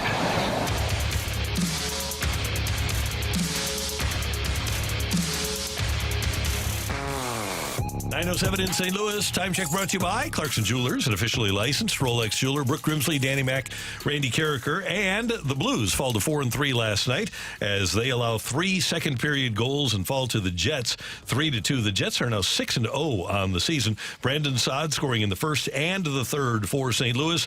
Those goals were sandwiched around goals for Winnipeg by Nino Niederreiter, Colin Miller, who, by the way, scored the first 5-on-5 goal against the Blues with Philip Broberg on the ice. And then Kyle Connor also scored for Winnipeg. They win at 3-2. Blues at Toronto, taking on Craig Berube's Leafs tomorrow night. Once again, you have Broberg, who stood out, and you mentioned there what he was able to do. I think just one of the things that I've noticed in the game, and it's great that you're going toe-to-toe with the Jets, so we're just kind of being nitpicky, especially this early on in the season, but great first period, and then in the second period, it's just like things really fell off from there. They were able to respond in the third, but then it was just a lot of passing up high danger shots for the extra pass. You just saw a lot of extra passes there when you just want somebody to say, shoot the puck. I'm sure some fans were yelling that out towards the ice. Yeah, I was one of them. Shoot the puck. They really struggle entering the puck. Excuse me, it makes me emotional, into the offensive zone. They just haven't done that. Now, they did go to the net. They scored off a rebound. Saad, you mentioned Randy had a couple of goals. I think the bottom six is really improved. I think when you look at the depth as compared to last year, it's much better. And we talked about it earlier. You just mentioned it, Randy. I mean, this guy, Broberg, is a steal. Mm-hmm. I mean, the way he skates, the way he's playing, count me in. I'm in. I'm all in on him. We should mention, by the way, the Blues announced their Hall of Fame yesterday. Wayne Babbage is going in. Curtis Joseph is going in, and Jimmy Roberts. And Wayne Babbage was part of that fun trio of, at least in my mind, of Brian Sutter, Bernie Federko, you had Wayne Babbage. Cujo was awesome. He was a reason to go to the rink and watch him play and kept him in so many games. And then Jimmy Roberts, just a legendary figure with the St. Louis Blues. I played a lot of golf with Jimmy Roberts. He was so much fun to play with and just a great guy to be around. So thrilled for the Roberts family. And Wayne Babbage, I'm glad he's going into the Hall of Fame because he's kind of overlooked in Blues history. He scored 54 goals in 80-81. Blues' first 50-goal scorer. And his career essentially was ended in a fight. He had his shoulder torn up, and he was never really the same. But, man, he was a good player. And that kid line with Federico, Sutter, and Babbage was great. The Blues in 1980-81 had 10 different 20-goal scorers, and he obviously led the way. I think he was at the very beginning. You'll know this better than I, but what was it, 25 years in a row they made it to the playoffs? Yeah. And that was that group that was leading the charge in 25 years. It's incredible. Pretty amazing. Yeah, all great selections. And I love the St. Louis Blues Hall of Fame that they have that going on. It was so surprising to me when they introduced it, how new that it was. There's so many that they need to add in there. So it's like you look every single year like, well, what about this person? What about that person? There's so many that they have to put in there. But this was a great selection for this great year. Start. And January 24th and 25th is when the induction will take place. The 24th is the ceremony at the Missouri Athletic Club, and then the 25th, the players will be honored before the game. Looking forward to it. I go back to this trio of guys going in. Perfect. Yeah. You had one of the older guys, and then you have, Jimmy obviously going way back, but then a couple different eras of Blues hockey. That's what I like, too, is the different eras. Mm-hmm. These are 3 different eras of Blues hockey, too. Hopefully the Blues were able to sign a future Blues Hall of Famer yesterday when they gave Jake Neighbours a 2-year contract extension. No restricted free agent offer sheets coming Jake Neighbours' way next offseason. Yeah, and that's the big thing, because after what Doug Armstrong did, of course, to the Oilers, as we know, with the offer sheets this past offseason, you worry about the Oilers or other teams saying, okay, well, if you're going to open this door, we're going to come after you as well. And you look at a player like Jake Neighbours, so they lock him up for 2 years. I think this is a great deal for the Blues and for Jake Neighbours, because after those 2 years, especially if he continues to rise, and he does, it seems like every single season. Obviously, last year, breakout year for him. We don't know truly what his full ceiling or potential is. But one thing that I like about Jake Neighbours is you can't doubt his presence on the ice. You can't doubt what he's able to do. I mean, physically, he's willing to put his body out there. That net front presence that he provides, he's a huge asset to this team and the future. Well, the team gets a little security with this because they get a couple of years, and then from the player's perspective, get security. I mean, that's what a player is always talking about. Give me financial security, give me years, give me money, and it's a nice bridge gap for him. A couple of years, and then gets the big bite at the apple potentially. So makes sense on both sides to do this. I like this for Armstrong and Steen too, because of course you think about Joel Hofer next, which Joel Hofer is fantastic, and so that's the next person that you look at for a new contract. And Armstrong was asked about that yesterday, about if we will find out about anything with Joel Hofer and possibly looking at a contract extension. And Armstrong said, "You'll find out like you found out about Jake." So you won't find out until we tell you. When they tell us. And I really like the fact that the Blues, and I think the entire NHL does this, we're going to find out what the terms of the contract are anyway. So tell us that Neighbours got a 2-year deal worth an average annual value of $3.75 million. We're going to find out, so why not just put it in your press release? Do you guys really care? No, not really. I hope players make a ton of money. Yeah, me too. I make as much money as you can. Is it going to change my watching? No. I am curious, though. I don't really care, but I'm curious. Yeah, I always want to know. Especially for hockey contracts. We were talking about those random NBA contracts yesterday. We played a game, Dan, of... Those are huge. Oh, especially for the $30 million range of if you actually knew who this player was. So it is kind of shocking when you see the comparison of obviously the NBA, NFL, hockey, how different all those contracts are. And one of those $30 million NBA players last night... yeah. How about that? Yeah. He got 3 years, 110, I think. Yeah. Last night, Jason Tatum, St. Louisan, picks up 37 points, and the Celtics win their opener 132-109 over the Knicks. The Celtics hit 29 3-pointers. That tied an NBA record. They had the ball with a little under a minute left, but they wouldn't take the 3-pointer because they were way ahead. And one football news and note for you. It appears as if the Chiefs are going to get DeAndre Hopkins. Adam Schefter reporting that the Chiefs will send a conditional fourth-round pick to Tennessee for the veteran wideout who's also been with Houston and Arizona. Can you imagine just the Titans, being a Titans fan, but I am just in so much pain right now. I said Monday that they were waving the white flag, and so am I, because this is just so embarrassing that you have had a lot of talented people on your team. You had Derrick Henry. You had DeAndre Hopkins at one point. You've had a lot of good things, but for whatever reason, it just continues not to work for the Tennessee Titans. To me, that's more on the organization rather than some of the other stuff going on the field. How mad will you be next year if Mike Vrabel goes somewhere and wins big?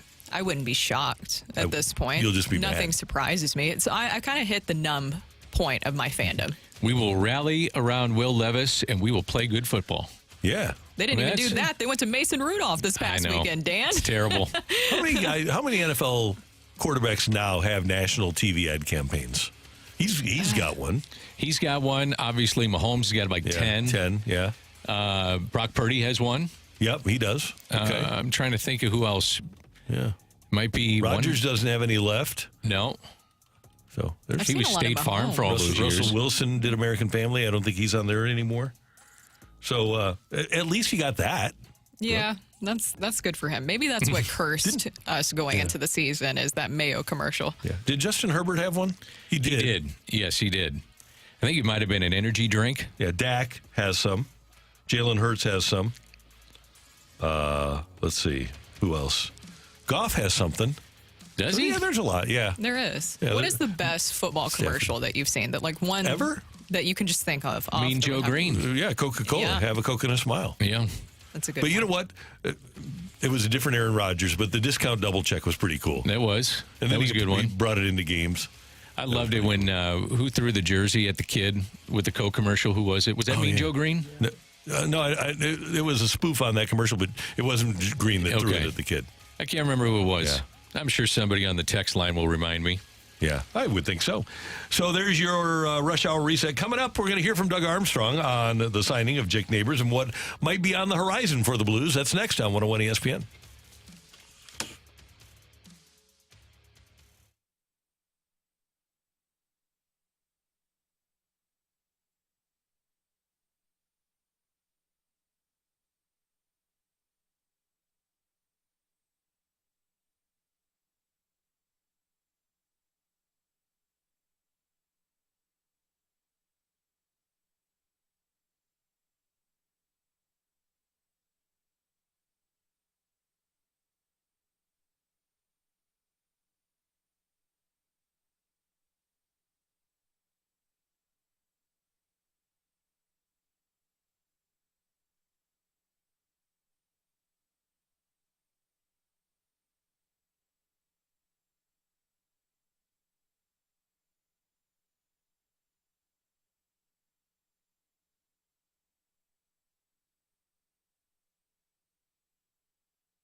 partly because coming off of 27 goals, and one year doing that.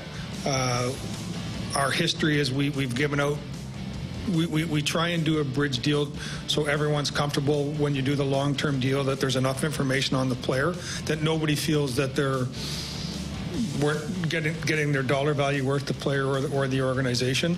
We did it with two players in Tarasenko and Pietrangelo, and if I'm not mistaken, both players were second-team NHL All-Stars at the end of the third year. So there was enough information on that, where they were going to be and how they were going to be viewed moving forward.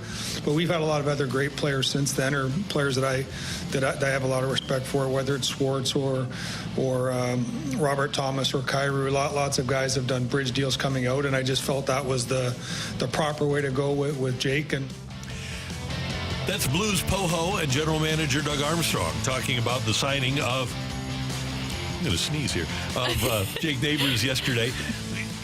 There is no downside to the deal that the Blues gave Jake Neighbours at $3.75 a year over 2 years. That's basically fourth-line veteran money, and Neighbours has a chance to be a top-6 guy. I love the move. The Blues aren't boxed in by any stretch, and the bridge deal allows them to find out, in my opinion, what Neighbours really is. I like Neighbours, and I think he has a great future. But remember last year when he got to 20 goals, he said, I'm surprised. He didn't think he was going to be a 20-goal scorer in the NHL. But maybe he has become that guy. If he's a 25-goal guy, then he becomes one of your big money players. But at the moment, with the way the Blues are set up, with the big money going to Thomas, Kyrou, Buchnevich, Binnington, and then you've got your defensemen that are making their money too. You really aren't in a position to give him that 8-year contract that you've given other guys. Yeah, of course. And that's the whole point of this right now, is this is just kind of a bridge deal. And to me, I think it's a no-brainer. It makes a lot of sense. Also kind of keeps the offer sheet vultures away from your team, because they're going to be looking at a guy like Jake Neighbours, especially after what they did this offseason. And the moves, by the way, with Broberg and Holloway, we've talked about it so much, but I feel like it just deserves so much credit, because I was not expecting this from Broberg to start the year. I mean, 23 years old, and he's making this big of an impact defensively, and even Holloway too, the role that he has taken on in that top 6 forward group, I think that he's been impressive as well. And you can just really see the difference this year and this vision really working out for Doug Armstrong, because remember, when he was talking about this transition, this rebuild at first, he said that there would be a focal point kind of on this young core and bringing in players under that age of 30 and really letting them grow into their primes in the Blues organization. And you can really see how much potential there is in this young core and this young group. And Jake Neighbours is a huge part of that. Not only is he a leader on the ice, but off the ice too, he's very well respected in that locker room. I thought this quote was interesting from Doug Armstrong. He said, quote, "You get paid for stats. I'm aware of that, but I said, I don't want you to think you have to score goals to have a good season and not be who you are." He also went on to say, as we talked through that became evident that he understood where I was coming from, meaning, I would guess, reading into what he had to say, is that he brings more to the table than 27 goals. He's good in the locker room. He's a good steward of the franchise, good in the community, great teammate, and someone that they position to be, as you mentioned, Brooke, a cornerstone of what they're doing, retooling with some of these young players. He does a lot of things off the puck that are very good and helps with this team. And with this signing, the Blues obviously have Hofer going into restricted free agency if he doesn't sign an extension. Let me give you the other Blues free agents that are coming up, because we talk a lot and we complain a lot about Cardinal roster construction. Let's look at Blues roster construction right now. And by the way, there's players that, well, with Krug being injured, it's not as outrageous. But are you worried about losing Radek Faksa as an unrestricted free agent after this year? No, I think he's been a great addition, but still fourth-line guy. Toropchenko is restricted after this year. Nope. No. Unrestricted Kasperi Kapanen. No. No. Restricted Perunovic. No. No. Restricted P.O. Joseph. No. I think he's been great, though. A great addition to have. Yeah, he has. UFA Ryan Suter. No. And then Joel Hofer. Hofer, yes. Yeah, Hofer. So I'm not particularly concerned. I'm not in love, but the Blues signed Braden Shen to that deal with the hope that he could be a key part of them repeating for a Stanley Cup. That was a reaction, and I have no problem. But Shen is signed for $6.5 million through 27-28. So you got 25, 26, 27, 4 more years of Braden Shen. So that's, from a roster construction standpoint, one that you don't love, but we get it, right? We understand. 4 more years of Shen? Yeah, he signed through 27-28 at 6.5. So this year, and then 3 more. Wow. Okay. Yeah. So you don't love it. But then on defense, I can live through the 26-27 season, so 2 more years after this one. I can live with Justin Falk the way he's going right now. A healthy Justin Falk is fine at 6.5. I can live with Colton Parayko at 6.5, doing what he's doing. And that to me is a steal. Yeah, it really is. Yeah. And Parayko is how old now? Is he 30? 30. Okay. Yeah. So you're fine. I think the Blues are really constructed well for now and especially for the future. Yeah, the biggest thing is the focus on the young core, right? It feels like you have a nice mix of veterans coming in there. Suter, also a big surprise for me, too, going into the season. We mentioned it earlier, but I wonder if this is sustainable, the amount of ice time that he is seeing right now. But it's working, right? It's working. That's another veteran presence that you have in there. It's a nice mix of these young players with good energy and these veterans right now. And these guys will turn into veterans, meaning you have to have another wave come through, and they're going to have Dvorsky, they're going to have Snuggerud. There's a couple of guys that they like in the minors that are playing well at the A, or in the A, I should say. And so when you're doing roster construction, that's part of it, is finding guys that are not going to make a ton of money but make contributions to the team, with the focal point being ideally on veterans that are now getting, like a Jake Neighbours in year 3 or 4. You're going to have that guy in his prime. You're going to have Kyrou in his prime, Thomas in his prime. That is huge. And the Blue, and hopefully down the road, because right after next year, you've got RFAs in Broberg and Holloway again. Right. So you'll have to sign those, and you'll have your core, but the cap will go up. One other thing, and I have a feeling about this. I don't know if I'm right, but it's just perception. I mentioned to you guys during the break that I don't think it makes sense for the Cardinals to have Mo continue to make moves. That for me, after this offseason, I think before the season starts, it would make sense to have Chaim Bloom take over. I have no such feelings about Doug Armstrong and Alexander Steen. None. I want Army to keep making moves for the Blues. I know. I'm going to really miss those Doug Armstrong press conferences. I mean, even we mentioned earlier about what he said about Joel Hofer, about a contract extension possibly about it. And he said, well, you'll hear about it just like you heard about Jake. He is so witty and he's intense. Just the way that I feel like that he's able to really level with fans and speak to them in a way, kind of the same way that fans are, passionate. You can tell that Doug Armstrong kind of also speaks to fans and media in that way too. I would say with Mo that in conjunction with Chaim Bloom, they're going to make these moves together with it, edging towards Chaim Bloom because this will be his team a year from now. But, you know, Mo does an awful lot for that organization, I can tell you that. And it's beyond just player procurement and things of that nature. So he will be busy in this final year. Dan, you are much more rational than I am. That's the thing. I am basing my thoughts totally on emotion. And, here's, I guess, where I come down. And this isn't necessarily Mo's fault. I think the business of baseball has passed the Cardinals by. And I think they're going to catch up now. I think they're making moves to catch up in the business of baseball, not necessarily in the game, but the business of baseball. I don't think that Armstrong has been passed up. Well, even if you look at yesterday, too. So it was John Mozeliak who spoke about Cerfolio being hired. But was that a Bloom hire or was that a Mozeliak hire or was that something that they both worked in conjunction? Because obviously Mozeliak is shifting into a different role in the organization. He's not going to go away completely. He just will not be the president of baseball operations anymore after next season. So I would assume that that was a Bloom hiring, correct? They said that it was going to, but then Mo had the press conference and all the quotes in the press release. So I don't know. He is the head, and so I think that's you continue to say that the quotes will come from him. He's the direction guy, but definitely with the eye towards the future and definitely with the input of Chaim Bloom. I don't think there's any doubt about that. And by the way, Brooke, you made this point. I don't think we said it on the air that Matt Slater is leaving the Cardinal organization. He is, yes. Longtime analytics guy, guru, and he is not going to be with the organization anymore. Matt was the guy that signed Sungwon Oh, the final boss, and also who is the lefty? KK. He signed him. He did a lot of the stuff over there. That was, I mean, he was traveling back and forth, trying to find talent over there and bring them to the major leagues. So that was his role, and I'll be interested to see how active they will continue to be over there too. And the Cardinals have a Korean high schooler. I think he's 20 now. I don't remember his name, but I know that coaches in the organization really like him. Isn't he first baseman, lefty? Yeah. What was his name? That is going to drive me nuts now. I know who you're talking about. Bo. He's got. I think that's what I was thinking. But you know, Matt Slater. I guarantee it's got 3 names. Matt Slater was scouring that market, trying to find players. So we'll see if they continue, I would assume they would continue to swim in those waters and have somebody over there to try to bring some players in. I mean, talent is everywhere across the world. You just got to go find it. Right, no doubt. Yeah, Juan Bencho. Oh, That's, no. So it's Juan yes, Bencho. Okay. Juan Bencho. They like him, though. They think he can be a good hitter at the major league level eventually. Watch out for J.J. Weatherholt.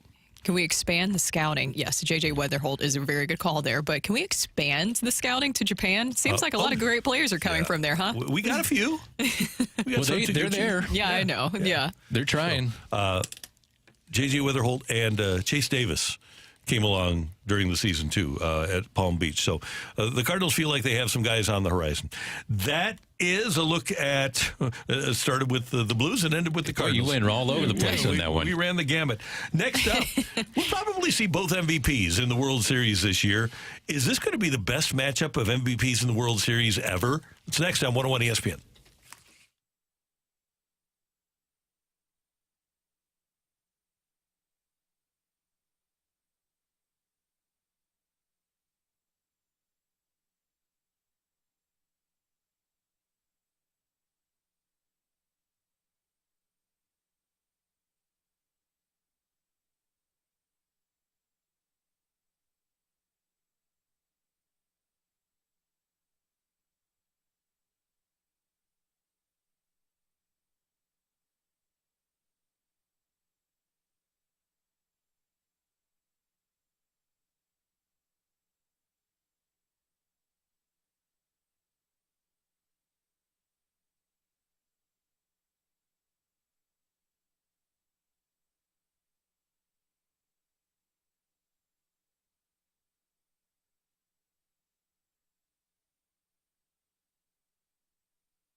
Hey, it is the 23rd of October. Before Halloween, before October 31st, I want you to call Hoffman Brothers at 314-664-3011 and make sure that you get your furnace checked for the winter of 24-25. Don't wait to ensure your heating system is ready. If you notice any strange smells or noises or uneven heating when you turn it on, Hoffman Brothers is there to help. And for a limited time, you can take advantage of 0% financing for 60 months on complete HVAC systems and the installation of HVAC systems by Hoffman Brothers. Schedule your heating check today for peace of mind before the real cold weather hits. 314-664-3011 or visit hoffmanbros.com to set your appointment there. Appointment must be scheduled before October 31st. Completion date set at customer's discretion. Hoffman Brothers is a proud, independent, American Standard heating and air conditioning dealer. Make sure you get your furnace checked, and if you need a new one, get your new HVAC system from Hoffman Brothers.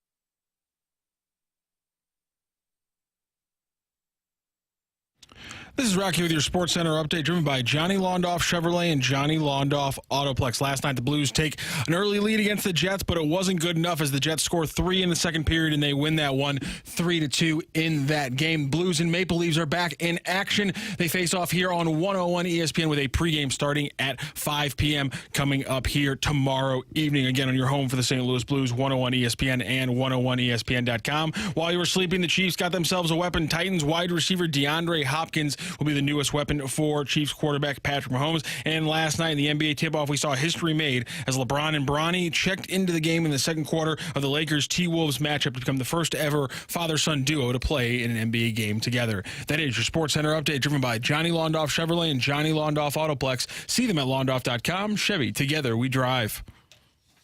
Are you kidding me?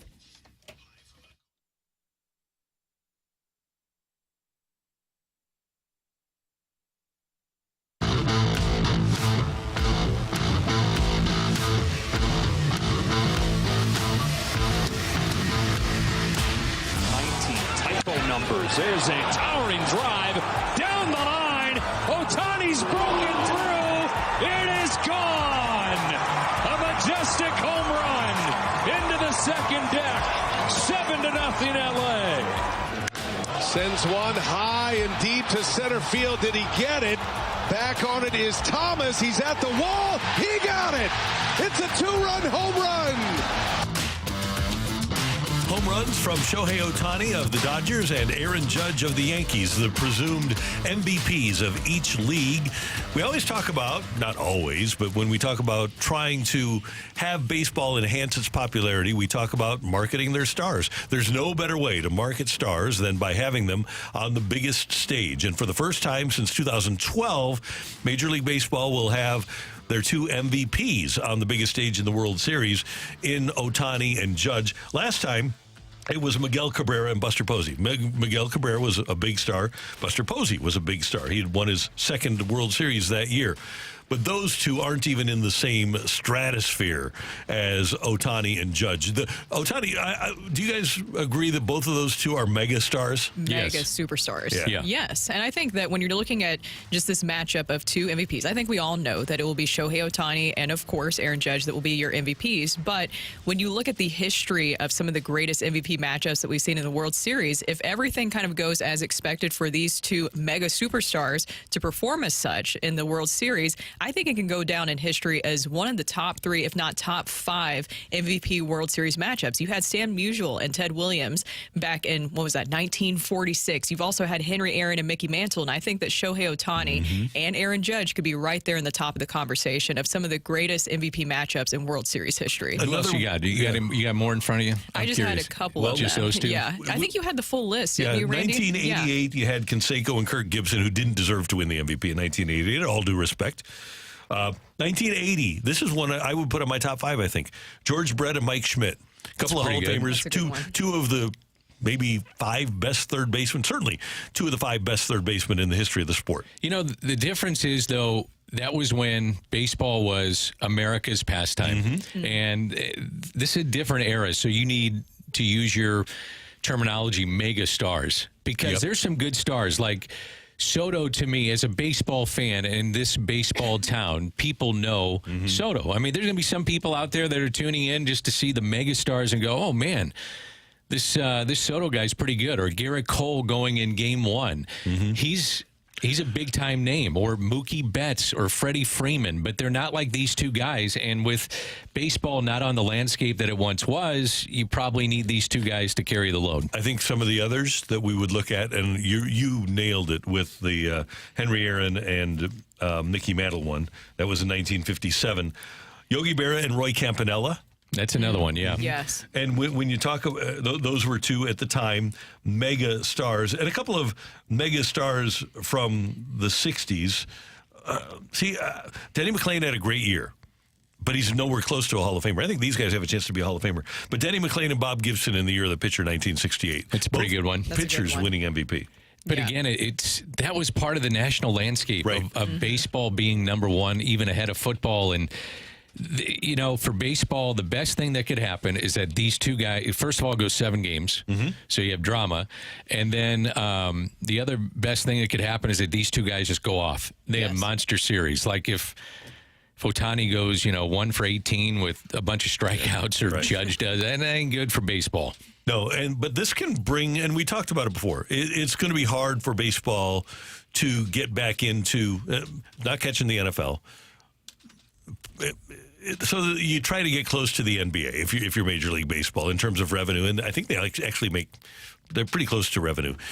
But in terms of TV ratings, that's what you're trying to do with marketing the sport with baseball. I think what those two can do this year is get baseball into the national conversation every morning for a couple of weeks. Exactly, because they are those mega superstars. And you're right, Dan. The storyline has to still be compelling, because that is not enough just to drive viewers in. Of course it will. I think that those are two obvious household names, but you still need the compelling storylines of the superstars going off in the World Series against each other. These two just Goliaths going at each other in the World Series is what will drive that storyline and more eyes. Is there anything else you think that Major League Baseball could do to drive more attention to this matchup? You can't ask for more than New York and LA. Your two biggest stars in New York, and the Dodgers and the Yankees, two most storied franchises.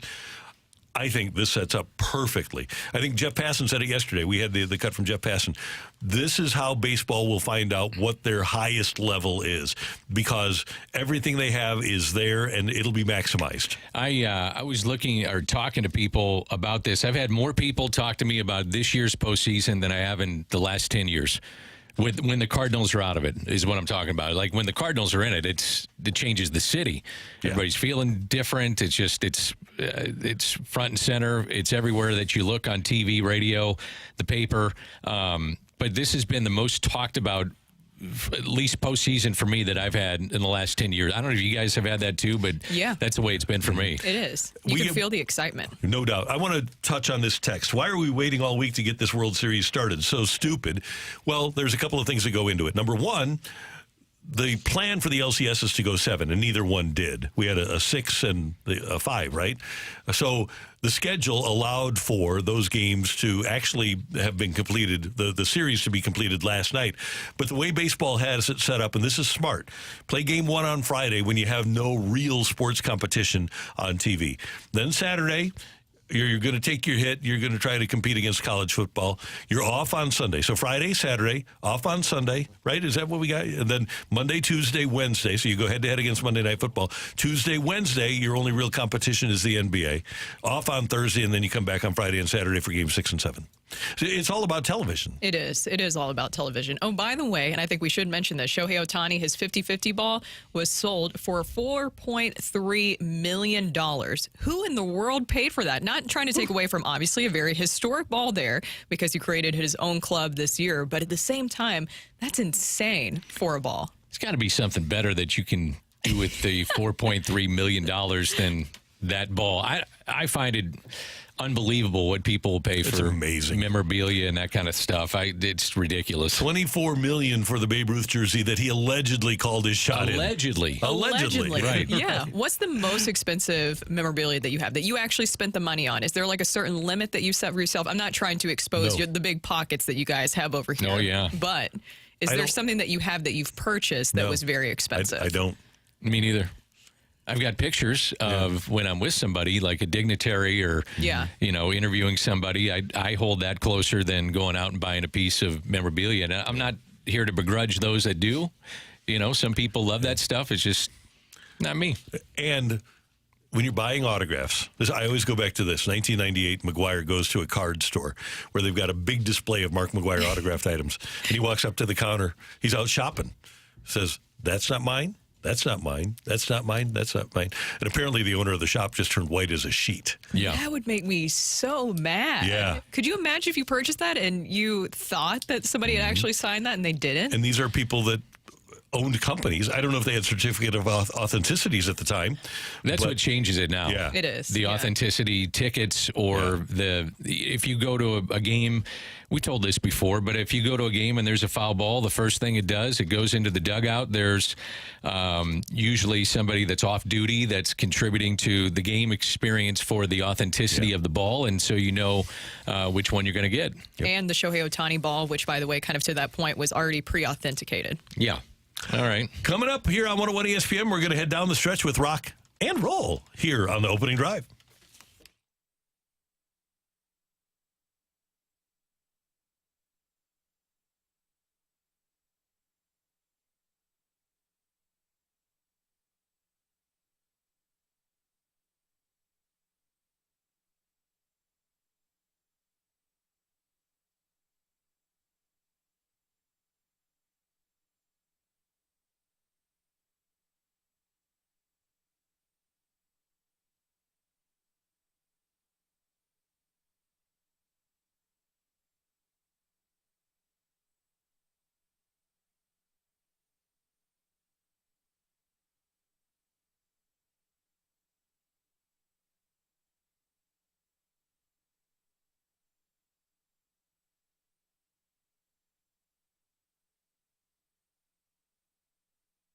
Hey everyone, it's Brooke here, and I want to tell you why I love the Missouri Athletic Club. It's because it really feels like I've joined the community. I love all the different events that they host, either at the West location or at the downtown location, like how I went over there recently for the St. Louis Sports Hall of Fame to see Randy Carricker get inducted over there. It was a wonderful evening. Everything was just set up so well, and I love going over to the West location too, just to kind of hang out. Of course, I go there to work out. I also play tennis over there on the indoor courts, which I can play, of course, year-round, and I also love just picking up lunch there. They always provide such a wonderful experience, and that's why I love my MAC.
Hey, guys, if you're feeling like you've lost your edge, if your energy and focus or drive isn't what it used to be, it's time to get back on track with Mentality Health, your local experts in testosterone replacement therapy. They have 2 great clinics in Chesterfield and in South County, and you can visit Mentality today at lowtusa.com to get started. That's lowtusa.com.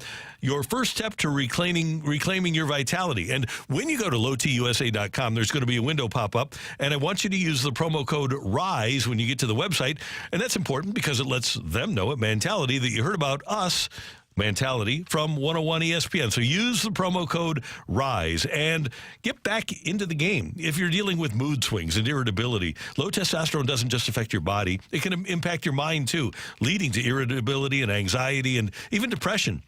And if you have belly fat that just won't go away and you have no explanation for it, could be a low T issue, and you can get that fixed at Mentality. Learn more today by going to lowtusa.com, use the promo code RISE, and get started on your journey back to health with Mentality.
I want to rock. I need my end roll.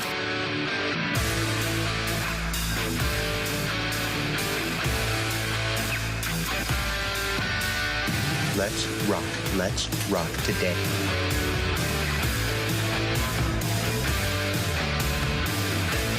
Text line open 314-399-9646, 314-399. Yo-ho! Brooke was just telling us about somebody who jumped off of a cruise ship. Or fell off a cruise ship. I don't know if she purposely did this or not. Okay, but either way, she's off of the cruise ship now, in the waters maybe somewhere. And the question is, and this is why the text line is open, would you rather go via no, don't ask this. propeller chop or shark chomp?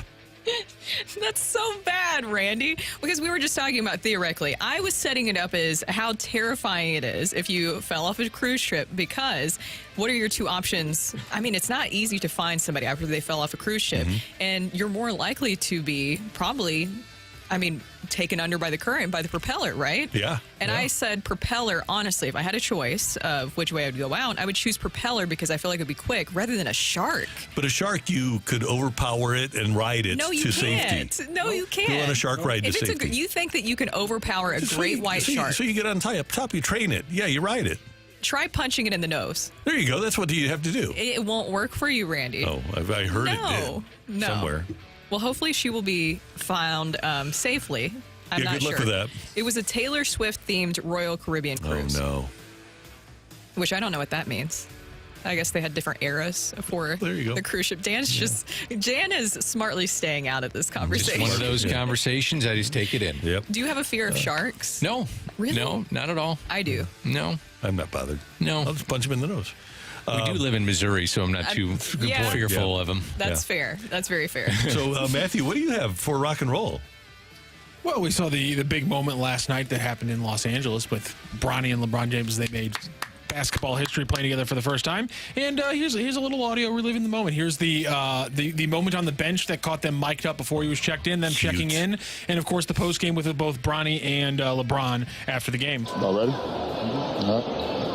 You see the intensity, right? You just play carefree though. worry about mistakes, just go out and play hard. History tonight. The first father-son duo to play together in an NBA game. This is all in the family. Going up to that sports table with my dad, checking in for the first time, that's a crazy moment I will never forget. Why is this feat so special?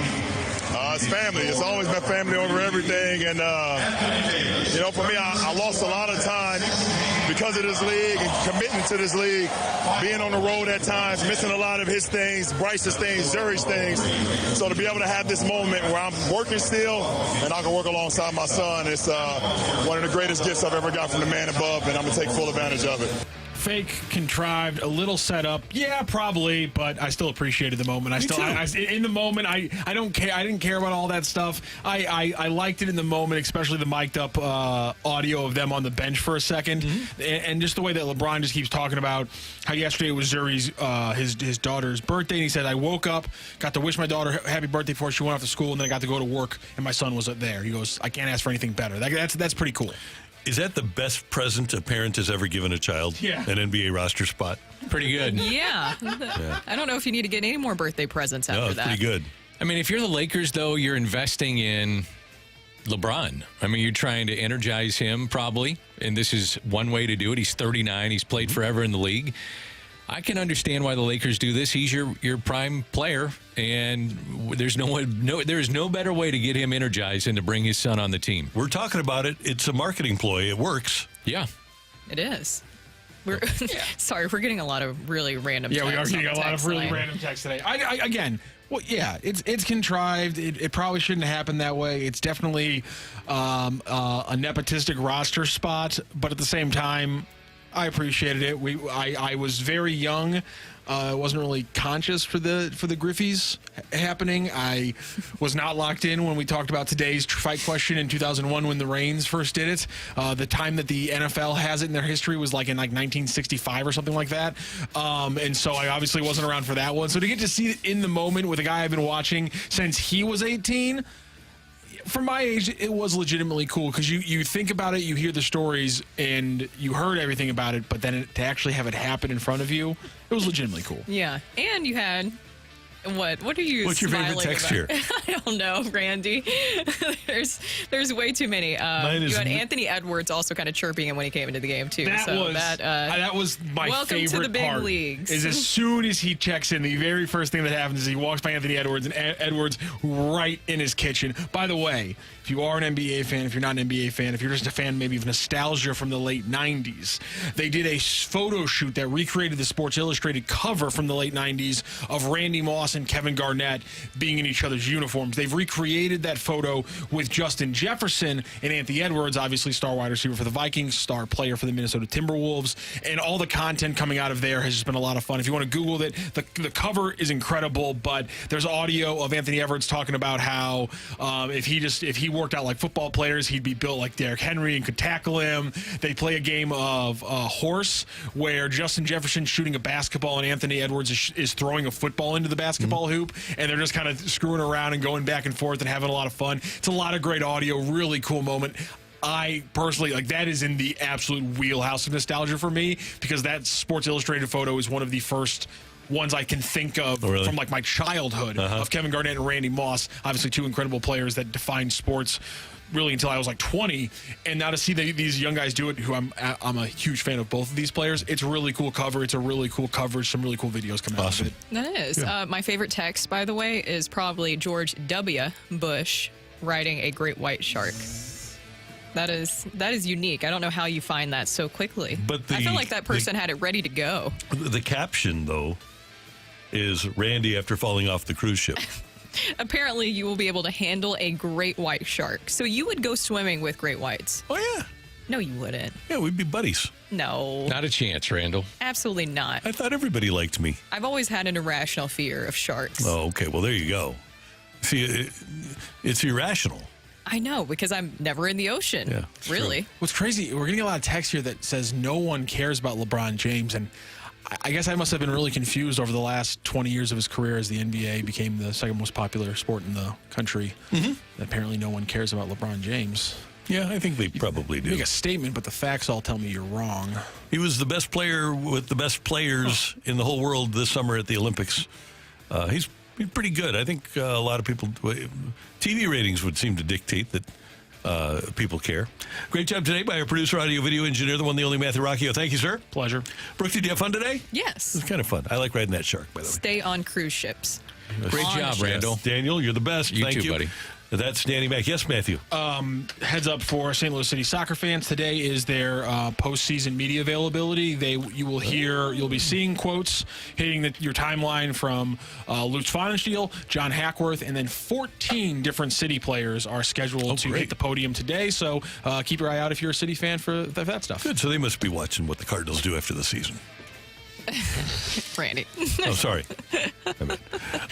We've got a balloon party coming up with T-Mac and Ajax, followed by BK and Ferrario, and then the Fast Lane from 2 to 6 this afternoon. We thank you for tuning in, texting in, and being a part of the show for all of us until tomorrow morning at 7.